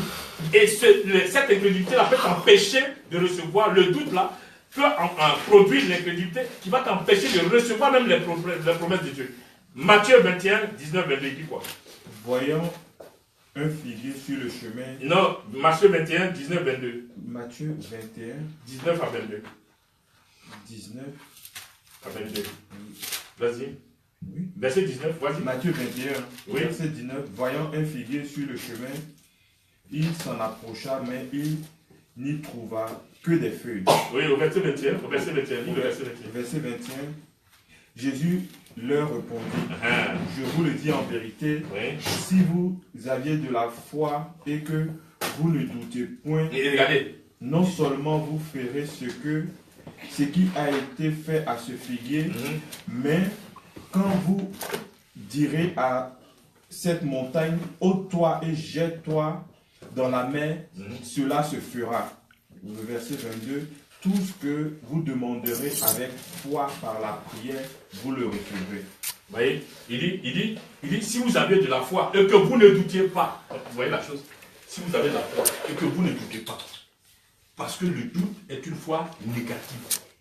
Si tu as la foi, mais que tu ne doutes pas, et vers la fin, qu'est-ce qu'il dit? 22, il dit, tout ce que vous demanderez avec foi par la prière, vous le recevrez. Et puis il dit, si vous avez de la foi et que vous ne doutez pas. Donc, la foi, le doute, peut venir combattre ta foi. Et ce doute qui vient combattre ta foi là peut pousser à manifester de l'incrédulité. Si vous aviez la foi et que vous ne doutez pas, tout ce que vous demanderez avec foi par la prière, vous le recevrez. Ça veut dire que si tu as un doute, tu ne vas pas le doute. Si le doute, tu manifestes le doute, donc le doute venant combattre ta foi, le doute étant une foi négative, ce que tu demandes à tirer n'est pas la foi. Et qui a Marc 11 là? Oui, vas-y, lis, verset 23, verset 24, il dit quoi? C'est un peu la même chose, vas-y. Je vous le dis en vérité, si quelqu'un dit à cette montagne, ôte-toi de là et jette-toi dans la mer, et s'il ne doute point dans son cœur, mais croit que ce qu'il dit arrive, il le verra s'accomplir. C'est pourquoi je vous dis, tout ce que vous demanderez en priant, croyez que vous l'avez reçu et vous le verrez s'accomplir. Merci. Vous voyez, là, il vient appuyer, il dit, vous ne doutez point en son, s'il ne doute point en son cœur, mais croit que ce qu'il dit arrive, il le verra s'accomplir. Tout ce que vous demanderez en priant, croyez que vous l'avez reçu et vous le verrez s'accomplir. Tout ce que vous demandez en priant, croyez que vous l'avez reçu et vous le verrez s'accomplir. Cela vient conforter ce qui a été dit. La foi est une ferme assurance des choses qu'on espère, une démonstration de celles qu'on ne voit pas. Il dit tout ce que vous demanderez en priant, croyez que vous l'avez reçu et vous le verrez s'accomplir. Ça vient appuyer encore. Il dit si tu ne doutes pas dans ton cœur. Donc, si le doute dans ton cœur peut empêcher la manifestation de la foi. Donc, le doute dans ton cœur est un élément qui va causer l'incrédulité. Là où la foi doit, ta foi à la prière, ta prière appuyée par la foi que tu as en Christ doit se manifester, mais le doute que tu as dans ton cœur peut empêcher la manifestation de ta foi, et cette incrédulité-là va empêcher que tu reçoives ce que ta prière, tu demandes à ta prière. C'est malheureux. Romains 4, 20, qui l'a? C'est même dit? Oui. Lis. Madame Takoli, Jacques 1, 5 à 8. Romains 4 d'abord. Il ne douta point par incrédulité au sujet de la promesse de Dieu, mais il fut fortifié par la foi, donnant gloire à Dieu, ayant la pleine. On parle d'Abraham ici. Abraham n'a pas douté. Vous voyez, il ne douta point par incrédulité. Vous voyez, il ne douta point par incrédulité. Ça veut dire que le doute peut produire l'incrédulité. Il ne douta pas, c'est Abraham, pas d'Abraham. Abraham ne douta point par incrédulité. Ça veut dire que le doute peut produire l'incrédulité. Le doute. C'est pour ça que je dis, on est à la septième cause de l'incrédulité. Le doute peut produire l'incrédulité et t'empêcher, en fond de Dieu, de recevoir ce que tu demandes à Dieu dans ta prière. Eh oui, ça choque. Mais c'est encore terrible. Lis Jacques 1, verset 5 à 8, Madame Takoli. Si quelqu'un d'entre vous manque de sagesse, qu'il la demande à Dieu et qu'il donne à tous simplement et sans reproche, et elle lui sera donnée. Mais qu'il la demande avec foi, sans doute, car celui qui doute est semblable au flot de la mer agité par le vent et poussé de côté et d'autre. Et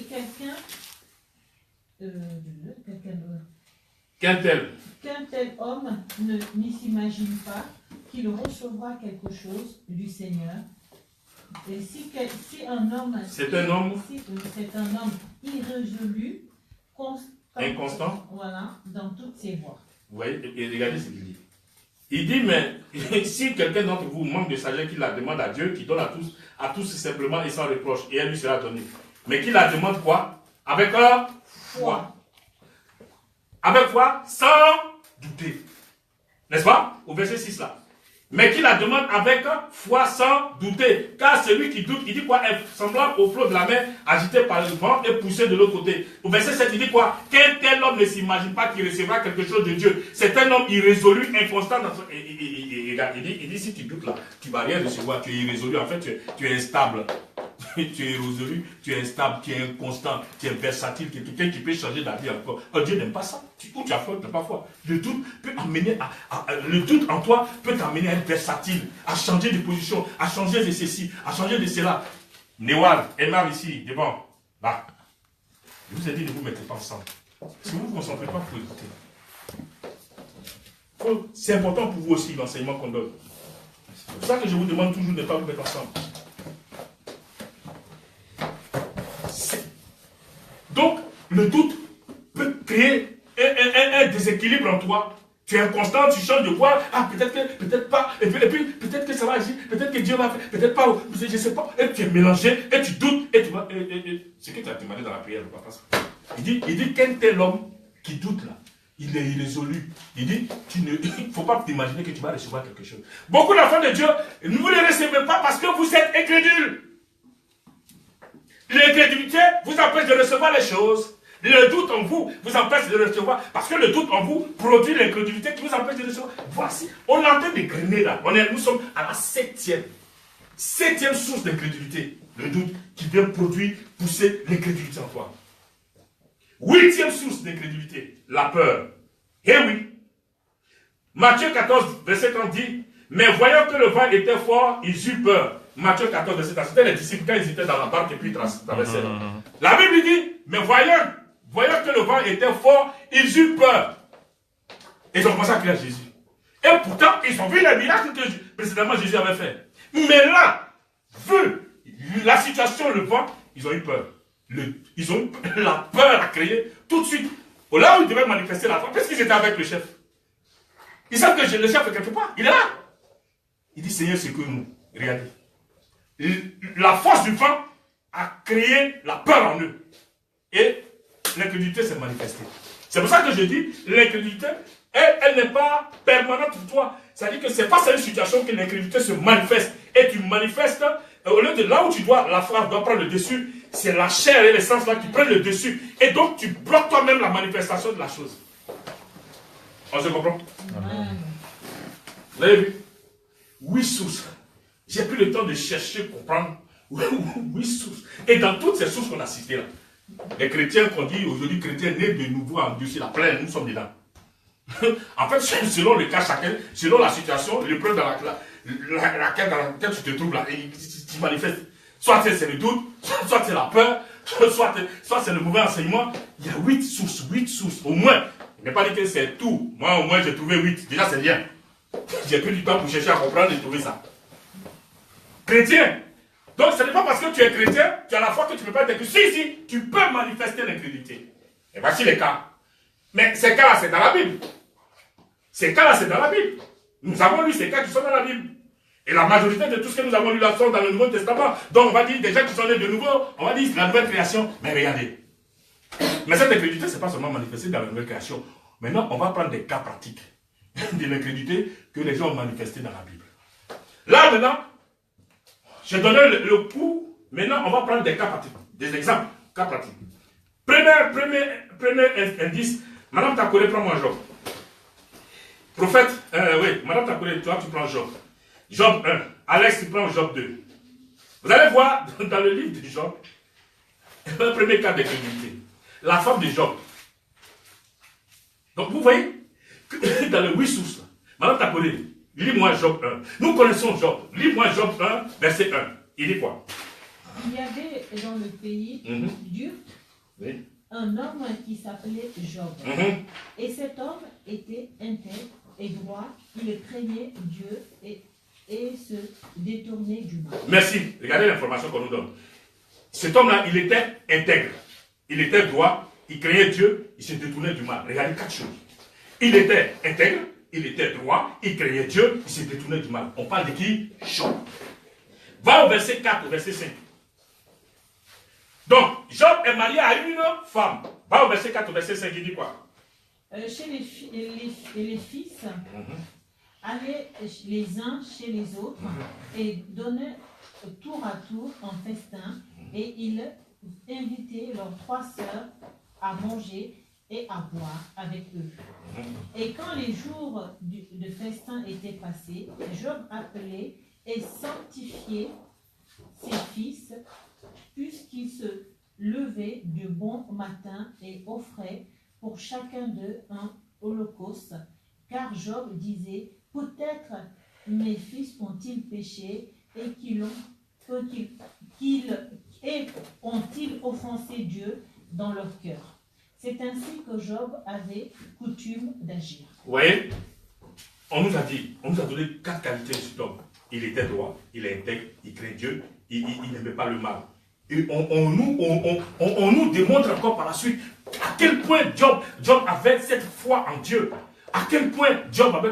On dit, quand ses enfants, Job avait des enfants, il avait 7 garçons, 3 filles. Mais ces enfants-là, quand ils vont faire la fête, ils reviennent là. Job s'est dit que certainement, quand ils sont allés faire la fête, ils ont fait des bêtises. Et bien, par sa conscience, sa relation avec Dieu, Job se lève le matin, il dit, la Bible dit, il sanctifie ses fils. Et il va lui faire des sacrifices, offrir des sacrifices à Dieu pour lui demander pardon pour mes frères. Je ne sais pas. Mes enfants, ils sont allés en boîte de nuit, ou ils sont allés faire des trucs, ils sont allés zouk club, ou je ne sais pas quoi, ils ont fait quoi.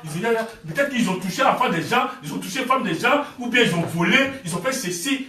Job, par motif de conscience envers Dieu, la Bible dit il offre des sacrifices pour demander pardon à Dieu, de peur que la colère de Dieu tombe sur ses enfants. Regardez à quel point Job avait cette relation avec Dieu. Mais cet homme-là, il était marié à une femme. Donc cette femme-là, elle était au courant de la vie de Job. Elle savait qu'il était intègre, elle savait qu'il était juste, elle savait qu'il n'aimait pas le mal, elle savait qu'il craignait Dieu. Mais quand la situation de Job s'est présentée, regardez que la femme va manifester l'incrédulité. Prends-moi Job 2. Job 2, verset 9 à 10. Madame Takoye, lis-le. Là, c'est bon. Ah, c'est toi? Oui, vas-y, alors lis-le. Sa femme lui dit, tu demeures ferme dans ton intégrité, maudis Dieu et meurs. Mais Job lui répondit, tu parles comme une femme insensée. Quoi, nous recevons de Dieu le bien et nous ne recevions pas aussi le mal. En tout cela, Job ne pécha point par ses lèvres. Et regardez. Prophète Israël, prépare-moi Marc 6. Et regardez. La Bible dit, sa femme lui dit, la femme lui dit, alors tu demeures ferme dans ton intégrité, maudit Dieu et meurs. Nous avons vu précédemment toute la description de Job, son attitude, sa façon de vivre, son caractère, craignant Dieu, n'aimait pas le mal, quelqu'un qui a un droit intègre. La femme là, elle vit avec le monsieur, donc elle sait qui il est, elle sait que ce Job a cette relation. Mais voici que l'épreuve se présente à Job, et c'est la femme qui vient manifester une incrédulité, mais notoire. Elle va jusqu'à lui dire, maudit Dieu et meurt. Mais attends, et regardez à quel point l'incrédulité de quelqu'un. Effectivement, même dans la discussion que j'avais avec la servante de Dieu, elle m'a posé une question, elle m'a dit, mais dis-moi, mais la foi de Job là, est-ce que ça n'aurait pas pu influencer la femme là? J'ai dit, mais la question que tu poses, elle est pertinente. Ça peut. La foi d'un homme, elle me dit, est-ce que la foi de quelqu'un peut? J'ai dit, oui, ça peut, comme ça ne peut pas. Mais tout dépend combien de temps tu vas. Es-tu prêt à tenir face à cette personne qui est tordue, têtue, mélangée? Combien de temps tu vas tenir pour que la personne accepte de changer sa mentalité? 5 ans, 10 ans, 15 ans, 20 ans, tout en sachant que pendant que tu es là, si l'ennemi frappe là, il n'y a pas de soutien derrière, tout peut s'écrouler. Regardez, mais comment tu peux venir dire, ton mari est dans cette souffrance? Elle me dit, mais cette femme-là, normalement, elle était censée soutenir moi. J'ai dit, oui. Toi qui es censé soutenir ton mari, tu viens lui dire, maudit Dieu et meurs. Bah, j'ai dit à la femme là, bon, elle me demande, mais quelles sont les raisons pour lesquelles elle a fait? Peut-être qu'elle avait vu l'héritage, elle voulait que Job meure, comme ça elle va prendre l'héritage, comme les femmes aiment bien l'héritage, elles aiment bien les biens, elle veut prendre ça, ou bien peut-être qu'elle a vu, il y avait un autre gars, un autre beau gars qui la draguait, donc elle voulait dégager le vieux Job pour partir, donc elle lui dit, maudit Dieu, tu as quitté ici, tu ne joues plus ton rôle. Maudit Dieu, maudit Dieu et puis tu vas mourir. Je vais prendre le jeune gars là pour parce que je suis jeune. Ah, mon frère, heureusement que tu es plus jeune que moi. Oh. C'est bien. Et que, le mannequin maudicien, heureusement que tu es plus jeune que moi, c'est bien. Ah, au moins je sais que toi, on ne peut pas te jeter comme Job. Amen, alléluia. Ah, en tout cas. Bon, le beau mannequin maudicien, en tout cas, elle a fait un bon choix. Ah, ça. Amen. Oui, et regardez l'incrédulité. Si c'est terrible, c'est choquant. Bon, toi, tu dois soutenir ton mari, tu te dis, la dame maudit, tu vas mourir. Tu peux manifester une telle incrédulité. Donc, la foi de Job, là, je l'ai dit, oui, dans ce cas-là, la foi de Job, là, finalement, peut-être n'a même pas influencé sa femme. Bon, on ne sait pas, la Bible ne nous dit rien sur cette femme-là, je n'ai pas encore cherché. Est-ce qu'elle était chrétienne, elle n'était pas chrétienne, j'en sais rien. Vous voyez, un cas pratique. Dans l'Ancien Testament, déjà, les gens manifestaient l'incrédulité. Mais on arrive dans le Nouveau Testament. Marc 6, verset 11 à verset 6. Bien aimé. L'incrédulité des gens ont poussé Jésus même à ne pas faire des miracles à un endroit. C'est écrit dans la Bible. L'incrédulité des gens ont amené Jésus à ne pas opérer des miracles. C'est pas moi qui le dis, la Bible. On va le lire. Marc 6. Lis le prophète à partir du verset 1. Verset 1, verset 6. Il dit quoi? Jésus partit de là et se rendit dans sa patrie. Ses disciples le suivirent. Quand le sabbat fut venu, il se mit à enseigner dans la synagogue. Beaucoup de gens qui l'entendirent étaient étonnés et disaient, d'où lui viennent ces choses? Quelle est cette sagesse qui lui a été donnée? Et comment de tels miracles se font-ils par ses mains? N'est-ce pas le charpentier, le fils de Marie, le frère de Jacques, de José et et de José et de Judée et de Simon, et ses sœurs ne sont-elles pas ici parmi nous? Et il était pour eux une occasion de chute. Non, verset 5. Verset 5. Il ne put faire là aucun miracle, si ce n'est qu'il imposa les mains à quelques malades et les guérit. Verset 6. Et il s'étonnait de leur incrédulité. Merci. Et on parle de qui là? Jésus au milieu des gens. J'ai dit les gens, l'incrédulité des gens ont poussé Jésus à ne pas opérer des miracles. C'est pas que lui ne voulait pas. Lui il voulait, mais l'incrédulité, les gens sont là. C'est-à-dire qu'on te voit manifester là, Dieu t'utilisait, c'est pas le fils du champatier là. Hein? C'est pas l'enfant pauvre là. L'enfant qui mangeait là. Lui là, quelque chose de bien. C'est pas lui. C'est ça là, sont pas avec nous.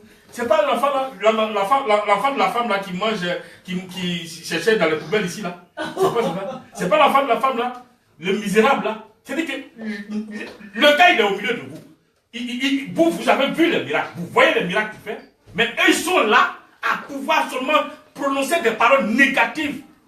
Au lieu de voir la grâce qui est là, on va te rappeler que tu n'es rien, tu n'es qu'un fils de charpentier et que toi tu ne peux pas faire de miracles, tu ne peux pas faire ceci. Regardez, la mentalité des gens, l'incrédulité des gens. Jésus même, la Bible dit, Jésus même s'étonnait. Le verset 4, c'est pour ça que Jésus a dit, nul n'est prophète dans sa propre nation. C'est-à-dire, chez toi-même on ne te reconnaît pas. On ne te reconnaît même pas. Alors que la grâce de Dieu est toi, ils voient. Mais non. On te rappelle que non, toi tu es l'enfant du pauvre, toi tu ne peux pas faire ça, toi tu es l'enfant de ceci, ta soeur est là, vous êtes ici, vous êtes avec nous, vous êtes des pauvres, c'est ça. Non, on ne voit pas la grâce de Dieu qui est sur toi. Et beaucoup d'enfants de Dieu sont dans ces cas. Dieu les utilise. Mais même dans leur population, on dit non, lui là, l'enfant des pauvres comme ça, il était avec nous, et ceci, c'est là. Malheureusement, et les gens, l'incrédulité. Bien aimé, l'incrédulité a prouvé Jésus à ne pas opérer de miracles. Ce n'est pas parce qu'il ne pouvait pas, mais à cause de l'incrédulité des gens.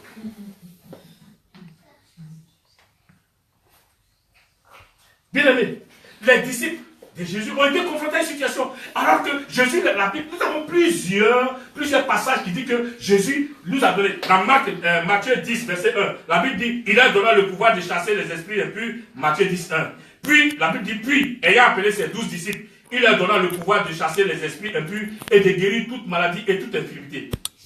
Jésus, il a donné tout ça. Vous voyez, il leur a donné tous ces pouvoirs-là. Marc 6 dit, alors, Marc 6, verset 7 dit, alors il appela les 12 et il commençait à les envoyer 2 à 2 en leur donnant pouvoir sur les esprits impurs. On parle toujours de Jésus. Luc 9 dit, Jésus, verset 1, Luc 9, verset 1 dit, Jésus ayant assemblé les 12, leur donna force et pouvoir sur tous les démons, avec la puissance de guérir les malades. On parle encore de Jésus. Et regardez les disciples. Luc 10, verset 19 dit, voici, je vous ai donné le pouvoir de marcher sur les serpents et les scorpions et sur toute la puissance de l'ennemi, et rien ne pourra vous nuire. On parle de, regardez. Donc là, la Bible nous dit que, nous confirme par plusieurs passages, Jésus a transféré son pouvoir à ses disciples. Mais vous allez voir que il y a des cas où ils ont manifesté la foi, mais il y a des cas où ils se sont retrouvés dans certaines situations et c'est l'incrédulité qui a pris le dessus. Ils n'ont pas pu opérer un miracle. Regardez, les disciples ont lutté avec cette incrédulité-là. Vous avez cette histoire-là, l'histoire dans Matthieu 17. Matthieu 17, vous l'avez 14, verset 14 au verset 20. La Bible dit, lorsqu'ils furent arrivés, Matthieu 17, 14, 20, lorsqu'ils furent arrivés près de la foule, un homme vient se jeter à genoux devant Jésus et il dit, Seigneur, aie pitié de mon fils qui est lunatique et qui souffre cruellement. Il tombe souvent dans le feu et souvent dans l'eau. Je l'ai amené à tes disciples et ils n'ont pas pu le guérir. Au verset 17, la Bible dit, Jésus répond, race incrédule et perverse, répondit Jésus, jusqu'à quand serai-je avec vous? Regardez, Jésus répond, verset 17, race incrédule et perverse, jusqu'à quand serai-je avec vous? Jusqu'à quand vous supporterai-je? Emmenez-le-moi ici. Jésus parlait sévèrement aux démons qui sortit de lui. Et l'enfant fut guéri à l'heure même. Au verset 19, la Bible dit, alors les disciples s'approchèrent de Jésus et lui demandaient, lui dire en particulier, pourquoi n'avons-nous pu chasser ce démon? Regardez la question. Il demande à Jésus, pourquoi n'avons-nous pu chercher ces démons? La réponse de Jésus au verset 20, il dit, c'est à cause de votre incrédulité, là, dit Jésus. Marc 17, 20. Jésus dit, c'est à cause de votre incrédulité que vous n'avez pas pu. Je vous le dis en vérité, si vous avez la foi comme un grain de sénévé, vous direz à cette montagne, ne transporte pas de vie. Il a dit, Jésus l'a dit. Les disciples, et pourtant ils ont reçu ce transfert d'esprit-là, ce transfert de pouvoir. En d'autres situations, ils ont eu à chasser les démons. Puisque la Bible dit, Jésus les a envoyés dans Luc. Quand ils sont partis, ils sont revenus, ils ont dit, Seigneur, on est parti, on s'est rendu compte que les démons nous sont soumis à ton esprit. Jésus a dit, je voyais le diable tomber comme un éclair. C'est dans Luc. Jésus leur a donné le transfert de pouvoir. Mais regardez, face à ces démons, ils n'ont pas pu. Jésus dit quoi? C'est à cause de votre incrédulité. À ses disciples, les gens qui ont reçu un transfert de pouvoir, qui ont agi à un moment donné, mais à une situation donnée, ils ont été bloqués. Et Jésus leur dit, c'est à cause de votre incrédulité. Ah bah oui, ils ont reçu le pouvoir, l'onction, tout ça là, mais ils ont été incrédules. Voici, enfant de Dieu, pas qu'ils m'écoutent, tu penses que parce que tu es chrétien, tu ne peux pas manifester l'incrédulité. Si. Eux aussi, ils avaient l'onction, ils avaient la puissance de Dieu avec eux, mais dans ce cas-là, l'incrédulité a pris le devant. L'incrédulité a pris le devant. Et alors, mais pourquoi d'où est venue cette incrédulité? Comment se fait-il que, dans cette situation, ils ont manifesté la puissance de Dieu, les démons, ils ont chassé, ils ont guéri, mais là, maintenant, ils n'ont pas pu. Qu'est-ce qu'il a fait? Qu'est-ce qu'il a fait? C'est l'incrédulité. L'incrédulité a pris le dessus. Donc, l'incrédulité a pris le dessus sur leur foi. L'incrédulité a pris le dessus sur leur foi et ils n'ont pas pu chasser les démons. Parce que les choses se font par la foi. Vous voyez comment l'incrédulité a bloqué des hommes de Dieu, des serviteurs de Dieu, des apôtres, des prophètes, des docteurs, des évangélistes, des gens que Dieu a envoyé, Jésus a envoyé. Mais regardez, ils savaient tout, l'onction. Mais oui, l'incrédulité parfois. Et d'où vient cette incrédulité? Qu'est-ce qui a fait que, prophète, prends-moi Marc. Marc 9. Et maintenant, vous allez voir que dans Marc 9 nous explique les causes qui ont fait qu'ils n'ont pas pu chasser les démons. Marc 9, verset 14 au verset 18, il dit. C'est la même histoire. C'est raconté dans Marc 9, mais dans Marc 9, il nous donne un peu des éléments. Lorsqu'il fut arrivé près des disciples, il vint autour d'eux une grande foule et les disciples qui discutaient avec eux. Dès que la foule vit Jésus, il fut surpris et accourut pour le saluer. Il leur demanda, sur quoi discutez-vous avec eux? Vas-y au verset 18, rapidement, on va voir là, verset 18, il dit quoi? Ceux qui veulent le lire, il faut le lire. Le verset 18, toujours le même passage, verset 18. En quelques lieux... Monsieur, le papa est en train d'expliquer à Jésus ce qui se passe, vas-y. Vas-y.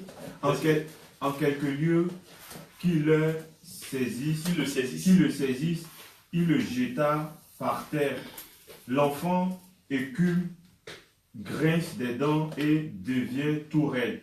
J'ai prié tes disciples de chasser l'esprit et ils n'ont pas pu. Vous voyez? Donc, le papa est en train de décrire à Jésus ce qui se passe. Il y a 2 choses, il y a 5 choses qui se passent. L'esprit, le démon a saisi l'enfant. L'enfant est jeté par terre, on n'a pas dit tombe, il est jeté par terre. Et l'enfant écume, c'est-à-dire que la salive sort. Puis ils vont vu la salive. Voilà. Et il grince des dents.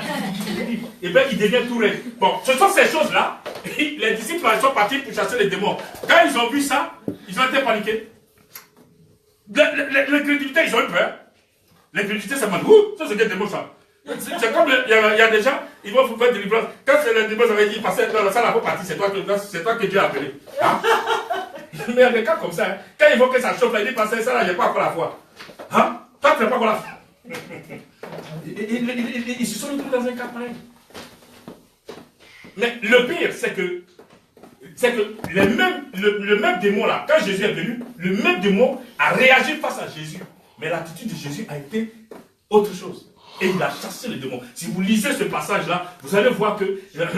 mais le papa, Marc 20 au verset 24 là. Vas-y, prophète.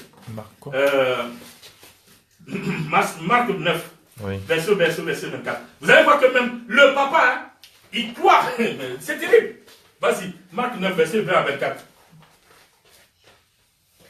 Vous allez voir que, vous voyez, Marc 9, verset 20, mais il dit quoi? Je laisse suivre. Vas-y. Et aussitôt que l'enfant vit Jésus, l'esprit agita avec violence. Il tomba par terre et se roulait en écumant. Jésus demanda au Père, « Combien y a-t-il de temps que cela lui arrive ?»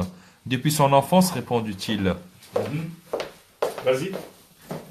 Et souvent l'esprit l'a rejeté dans le feu et dans l'eau pour le faire périr. Mais si tu peux quelque chose, viens à notre secours et aie compassion de nous. Jésus lui dit, si tu peux, tout est possible à celui qui croit. Aussitôt, le père de l'enfant cria, je crois, viens au secours de mon incrédulité. Regardez. Vous voyez? Le père croit, mais il dit qu'il est incrédule. Il croit en Dieu, mais il est incrédule. L'incrédulité le combat. Il explique, Jésus lui demande, ça fait combien de temps ça fait, ça dit cette histoire. Il explique. Et puis il dit à Jésus, si tu peux, viens à mon secours. Jésus dit, si je peux, il dit, tout est possible à ce que je veux. Il dit, Jésus, pardonne-moi, je crois, mais viens au secours de mon incrédulité. Il croit en Dieu, mais il est incrédule. Voilà, quelqu'un qui croit, il est incrédule. Mais quand Jésus a répondu aux disciples, là, il leur a dit quoi? Il a dit, race d'incrédules et perverse. Il dit, ce genre de démons ne sort que par le jeûne et la prière. Ça veut dire quoi? Ça veut dire quoi? Vous n'avez pas pu chasser parce que vous avez été incrédule. Mais il dit, mais ce genre de démon-là, se chasse par le jeûne et la prière. Ça veut dire quoi? Ça ne veut pas dire que comme le démon est là, donc, démon, je vais aller, reste là, je m'appelle jeûner, j'arrive. Non, le gars, Jésus est en train de le dire, c'est dans le jeûne et la prière, va. Comme vous n'avez pas pu chasser ce genre de démons, ça veut dire que l'incrédulité en vous a pris le dessus. Dans le jeûne et la prière, vous allez avoir une restauration. Le jeûne et la prière va vous fortifier, va faire qu'en vous, votre foi va reprendre le dessus sur vous. Ça va vous fortifier, vous allez devenir un peu plus fort. Quand vous sortez, c'est pour ça qu'on vous demande souvent de prendre des moments de jeûne et prière parce que ça vous restaure, ça vous fortifie, ça vous donne de la force. De telle sorte que quand ces cas-là se produisent là, comme vous êtes déjà, la foi en vous a déjà pris un niveau bien, ça facilement. Mais quand tu as pris un coup, ça devient difficile. Là où il n'y a pas la foi, c'est l'incrédulité qui se produit. Bien aimé, l'environnement dans lequel nous sommes là, l'environnement dans lequel, si vous remarquez bien, notre environnement, c'est le premier ennemi à la manifestation de la foi et l'incrédulité. Oui, l'environnement, ton environnement, c'est le premier ennemi à la manifestation de la foi et de l'incrédulité. Oui. Jésus, vous l'avez dans Marc 5, verset 22 à verset 24. L'histoire de Jairus. Jairus, le chef de synagogue. Marc 5, verset 22. Jésus, voici Jairus, il est chef de synagogue, chef de l'église. La Bible dit, il court, il vient se jeter devant Jésus pour demander à Jésus, ma fille est en train de mourir. Pardon, viens, tu vas prier pour moi. Viens prier pour elle, et puis elle va guérir. La Bible dit, Jésus se lève, il s'en va. Pendant qu'il est en train de partir, plus loin, on lui dit, ses disciples, les disciples de Jairus, ses serviteurs là-bas, quittent là-bas, pour venir, il dit, mais Jairus, laisse tomber. Pourquoi tu importunes le maître? C'est déjà trop tard. Alors que Jésus lui dit, allons. Il dit, mais pourquoi tu importunes? Ça sert à rien d'importuner le maître, c'est trop tard. Jésus était obligé. Regardez, donc, pendant que Jésus va accomplir, Dieu va accomplir, il y a d'autres personnes qui vont venir créer en vous une certaine incrédulité pour dire, laisse tomber, c'est trop tard. Pourquoi tu importunes le maître? C'est déjà. Jésus était obligé de dire encore autre chose pour relever la foi de Jairus pour qu'il croie que le miracle est possible. Vous pourrez lire ça, Marc 5, verset 22 à verset 24. Alors, vint un des chefs de la synagogue, nommé Jairus, qui l'ayant aperçu se jeta à ses pieds. Et lui adressa cette prière instante. Ma petite fille est à l'extrémité. Viens, impose-lui les mains, afin qu'elle soit sauvée et vive. Jésus s'en alla avec lui, et une grande foule le suivait et le pressait. Mais au verset 35-36, la Bible dit, comme il partait encore, survint le chef de la synagogue des gens qui disent, ta fille est morte, pourquoi importuner davantage le maître? Mais Jésus, sans tenir compte de ses paroles, dit au chef de la synagogue, ne crains pas, crois seulement. Pendant que le gars, ça va prier pour moi, il y a des gens qui vont venir te bousculer pour manifester, dire des paroles négatives qui vont t'amener l'incrédulité si on dit, c'est trop tard. Pourquoi tu importunes le maître? C'est trop tard. Donc Jairus même, il était découragé. Jésus était obligé, la Bible dit, Jésus était obligé de lui dire, hé, n'écoute pas ce qu'il a dit, on dit là, crois simplement. Il était obligé encore de faire remonter la foi de Jairus, parce qu'il avait manifesté une certaine négligence, il a dit, non, c'est pas la peine. Pendant que le miracle, bien aimé, frère, pendant que Dieu veut produire le miracle dans votre vie, il y a des gens qui vont, l'ennemi va susciter des gens qui vont venir vous décourager pour que vous manifestiez l'incrédulité. Afin que la promesse qui doit s'accomplir. Non, mais il faut que toi, tu sois toujours ferme.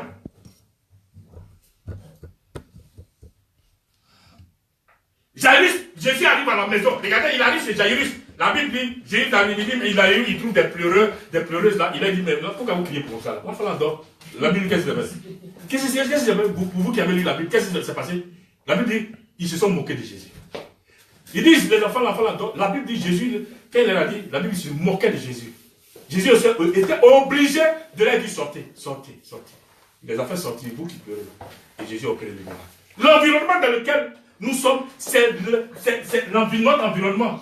Le premier ennemi à la manifestation de la foi et de l'incrédulité. Bien aimé. Même à la bataille de Jéricho.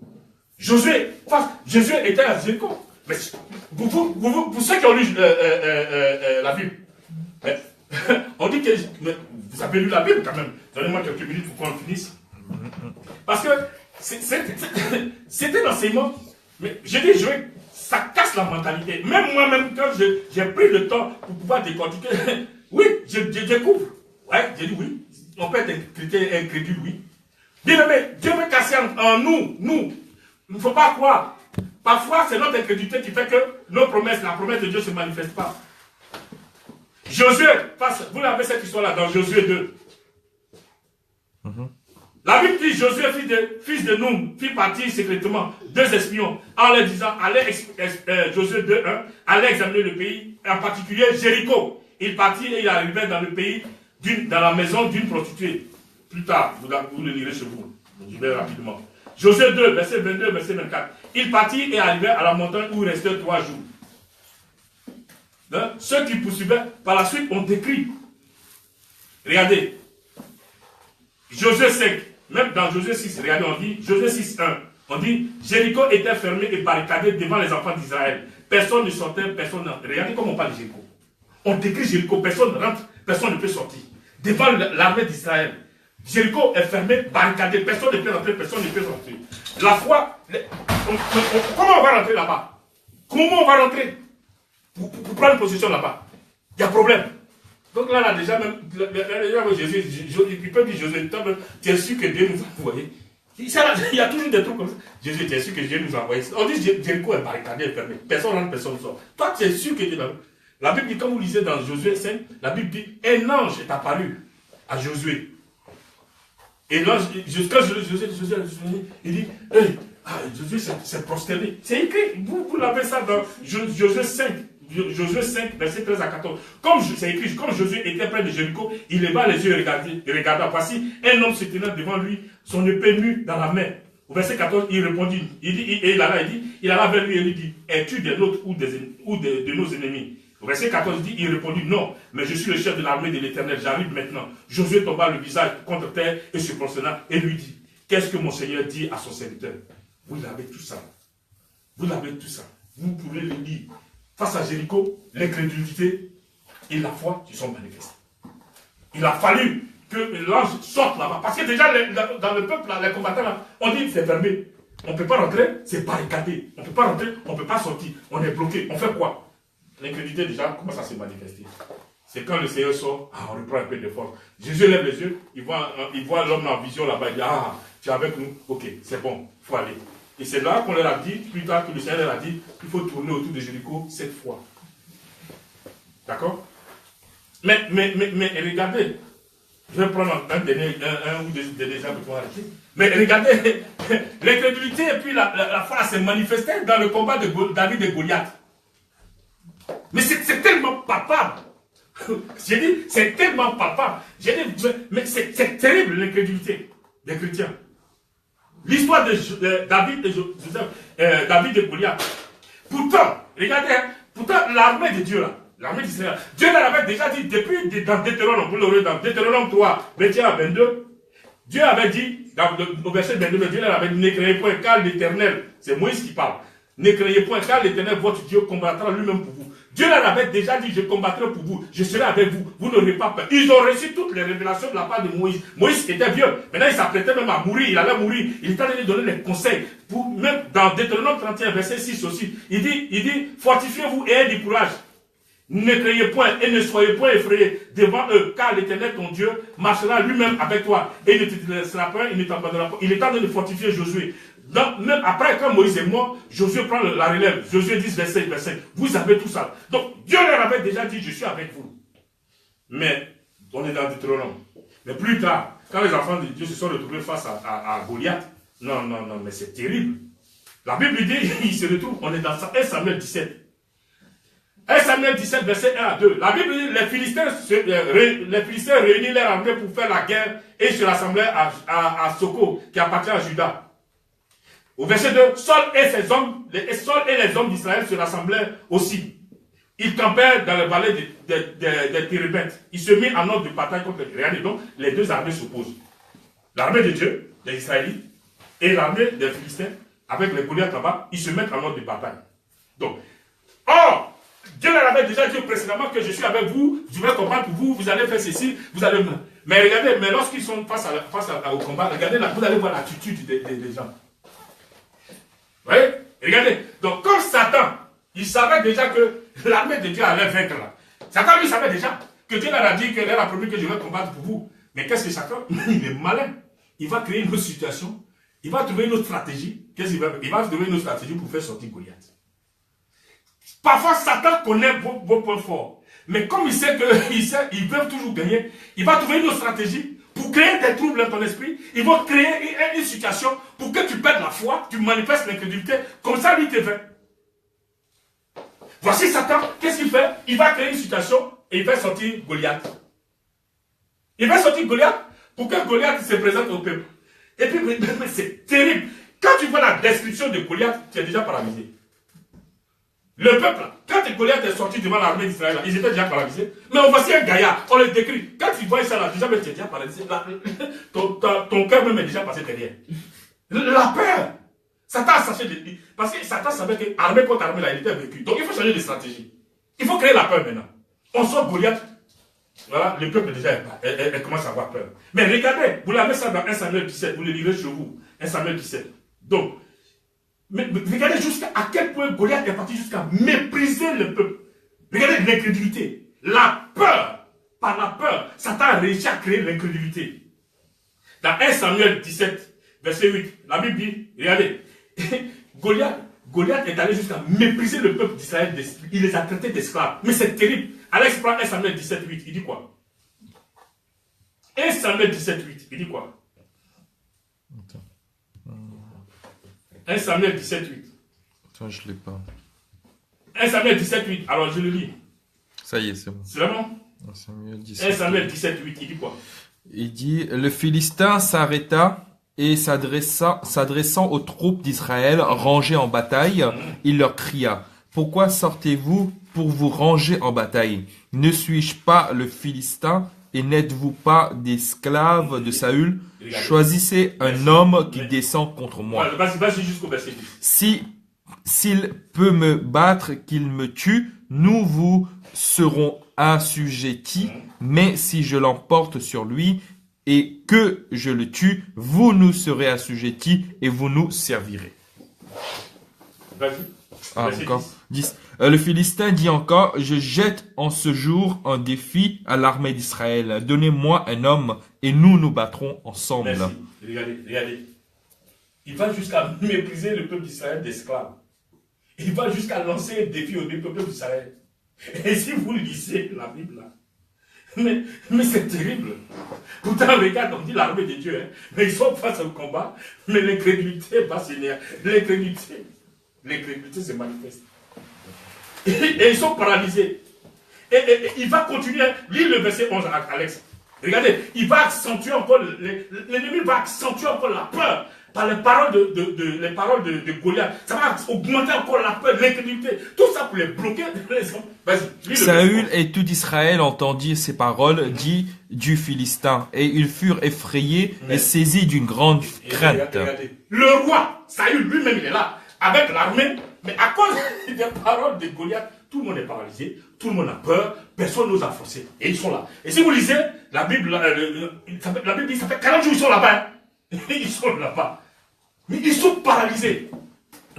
La peur, Goliath est sorti, tout le monde est paniqué, toute une armée, avec le roi, tout le monde est paniqué, la chair a pris le dessus, l'incrédulité a pris le dessus. Là où ils doivent manifester la foi, il n'y a plus de foi, c'est l'incrédulité. Ils sont paralysés, ils ne peuvent plus bouger, et puis on est là 40 jours. Dieu était obligé à un moment donné, il y a quelque chose, j'étais en train de lire, et puis mon esprit s'est ouvert sur un détail. Mon esprit s'est ouvert sur un détail. Comme ils étaient bloqués là-bas, Dieu maintenant va créer quelque chose dans le cœur du papa de Samuel, de David, Isaïe, pour l'amener à envoyer David sur le terrain. Mais j'étais en train de lire, et puis mon esprit s'est ouvert sur un détail. Alex, lis le verset 16 au verset 19. Le Philistin s'avançait matin et soir, et il se présenta pendant 40 jours. Isaïe dit à David, son fils, Prophète, prends le. Toi, tu prends aussi Samuel 17, tu vas lire le verset 23, verset 24. Allez, lis le verset 16. prends pour tes frères et phare de grains rôtis et ces 10 pains, et cours au champ vers tes frères. Et regardez ce qui se passe. Les Philistins s'avancent matin et jour. Ils se présentent pendant 40 jours. Regardez ce que je vous dis là. Ça fait 40 jours qu'ils sont là-bas, ils sont bloqués.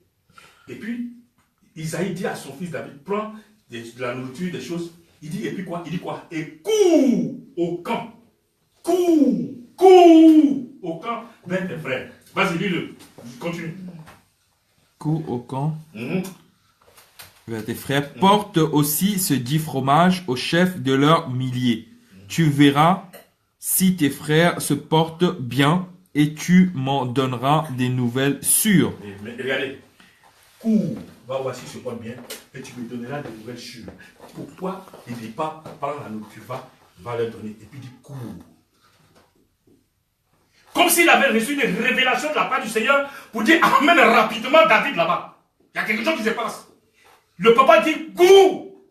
La Bible dit, ça fait 40 jours qu'ils sont là-bas. Dieu inspire au papa, amène David rapidement. Il dit, prends, cours. Et puis tu viens me donner des nouvelles sûres. C'est ce qui se passe là-bas. Parce que là-bas, il y a l'incrédulité qui se manifeste. Personne ne bouge. Le roi est bloqué, le peuple Israël est bloqué. Dieu va prendre un petit pour venir manifester la foi. Parce qu'ils sont bloqués. On ne peut pas avancer. Comment on fait quoi? Il faut que la foi revienne. Dieu doit faire renaître la foi. Et c'est David. Un petit de rien du tout. Un petit de rien du tout. Vous savez, si vous lisez, vas-y prophète, lis-le, 23-24. Il dit quoi? Tandis qu'il parlait avec eux, voici, le Philistin de Gath, nommé Goliath, s'avança entre les deux armées, hors des rangées des Philistins. Il tient le même discours que précédemment, et David les entendit. À la vue de cet homme, tous ceux d'Israël s'enfuient devant lui et furent saisis d'une grande crainte. Verset 24. Verset 24. Oui, vas-y. Oui, C'était le 24. C'est sur verset 24 qu'il y a lu là. Oui. Oui, 25. et grande crainte, regardez. Et vas-y, lis le verset 6, verset 6, il dit quoi?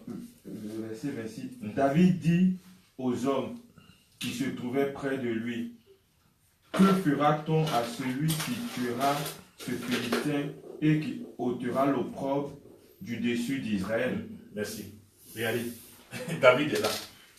Dieu va permettre que la situation là, qui était là-bas, il dit devant David, regarde, la Bible dit quoi? Goliath est venu tenir les mêmes paroles. Qu'est-ce qui s'est passé? Ils ont fui. Regardez les crédibilités, ils ont fui. Ils ont fui. David était obligé de dire, il dit, mais bon, c'est toute une armée avec le roi qui fuit. David dit, mais bon. Le roi Saül était obligé même de promettre sa propre fille pour élever le feu de la foi. Et c'est terrible. Non, Alex, faut pas te retrouver dans un cas comme ça pour donner ta fille. C'est pas bon.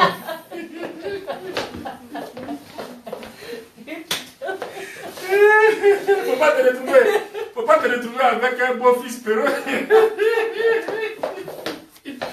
Non, je dis non, si c'est moi encore le beau père qui doit relever ta force, non, ma fille, t'as tiré à terre, t'as tiré dans l'eau. Ouais, deux groupes. Regardez ceux qui avaient la foi, ceux qui n'avaient pas la foi, ils ont fui.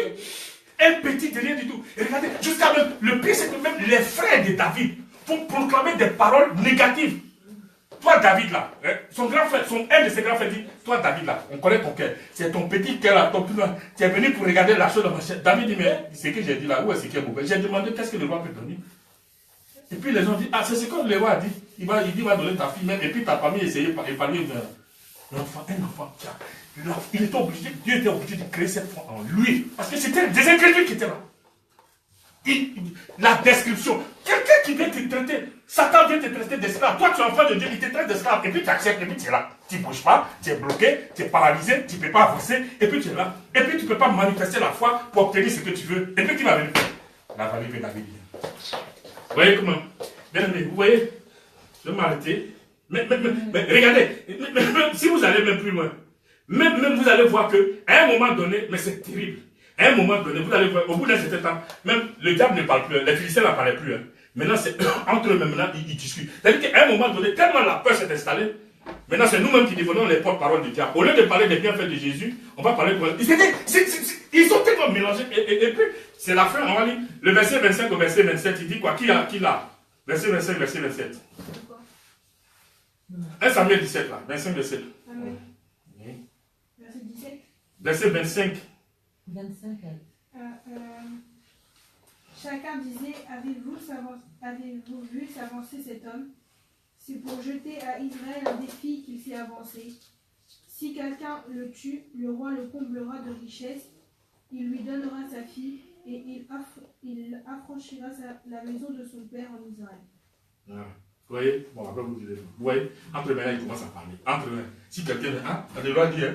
S'il y a quelqu'un qui. Celui qui. Le roi dit, si celui qui ose là, celui qui va. Mais là, on parle. Tellement la peur, là, qui va aller? Le roi dit, c'est lui qui va réussir. C'est lui qui va prendre la bouche. Et puis il parle à l'autre, l'autre aussi parle. Et puis ils sont là. Ils ne bougent pas. C'est terrible. Bien aimé, c'est terrible. Et vous allez le dire plus tard sur vous. Vous lirez tout 1 Samuel 17, là, on va s'arrêter là. Donc, face aux hommes, nous sommes des serviteurs, mais face à l'ennemi, il faut que nous soyons comme des généraux.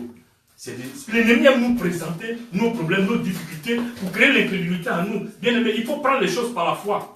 Donc, si tu pour supprimer l'incrédulité en toi, le dernier conseil que je vais te donner, c'est de méditer la parole, méditer la parole de Dieu, la proclamer.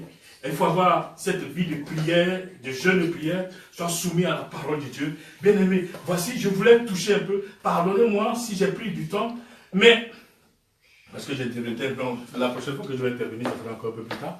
Donc, vous voyez, Dieu voulait attirer notre attention sur cet aspect, l'incrédulité du chrétien face à sa foi. C'est terrible. Et beaucoup d'enfants de Dieu aujourd'hui sont dans cette situation. Nous sommes en train de partir vers la fin de l'année. Beaucoup sont en train de dire, on m'a dit ça et ça ne s'accomplit pas. Mais où est ta foi? Tu es en train de manifester une foi négative. L'incrédulité a pris place dans ton cœur. Tu n'arrives plus, tu fais ceci et c'est là que tu accuses le pasteur. Le pasteur n'est même pas là. On m'a dit que je vais trouver mon mari. Mon mari n'est pas venu. Mais pendant qu'on a dit que ton mari va venir là, comme il ne vient pas, qu'est-ce que tu as fait? Tu es reparti en bois de nuit en train de faire ploter. N'importe quoi. Ah ouais, tu es là, tu es en train de venir en train de zouker là-bas avec quelqu'un d'autre, et puis tu attends que comme Dieu a dit, ton mari va venir là, tu manifestes une fois négative, comme il ne vient pas depuis, je vais quand même me chercher un peu à côté. Quand tu cherches à côté, on va te bouffer tout cru. Que vraiment le Seigneur nous bénisse. Amen. Que le Seigneur nous aide à quitter cette incrédulité. Enfant de Dieu, toi qui me suis, ceux qui auront le temps de se connecter plus tard pour voir le direct, la rediffusion, enfin, ce qui sera sur Internet, vraiment prenez le temps d'écouter et comprenez qu'on peut très bien être chrétien et manifester l'incrédulité face à certaines situations. Nous avons vu au moins 8 cas de manifestation de l'incrédulité. Et il faut que chacun de nous sommes en train de partir vers la fin de l'année, il faudrait que cette incrédulité-là saute, que notre foi reprenne le dessus, afin que nous puissions obtenir les promesses de la part du Seigneur. Que le nom du Seigneur soit. Amen.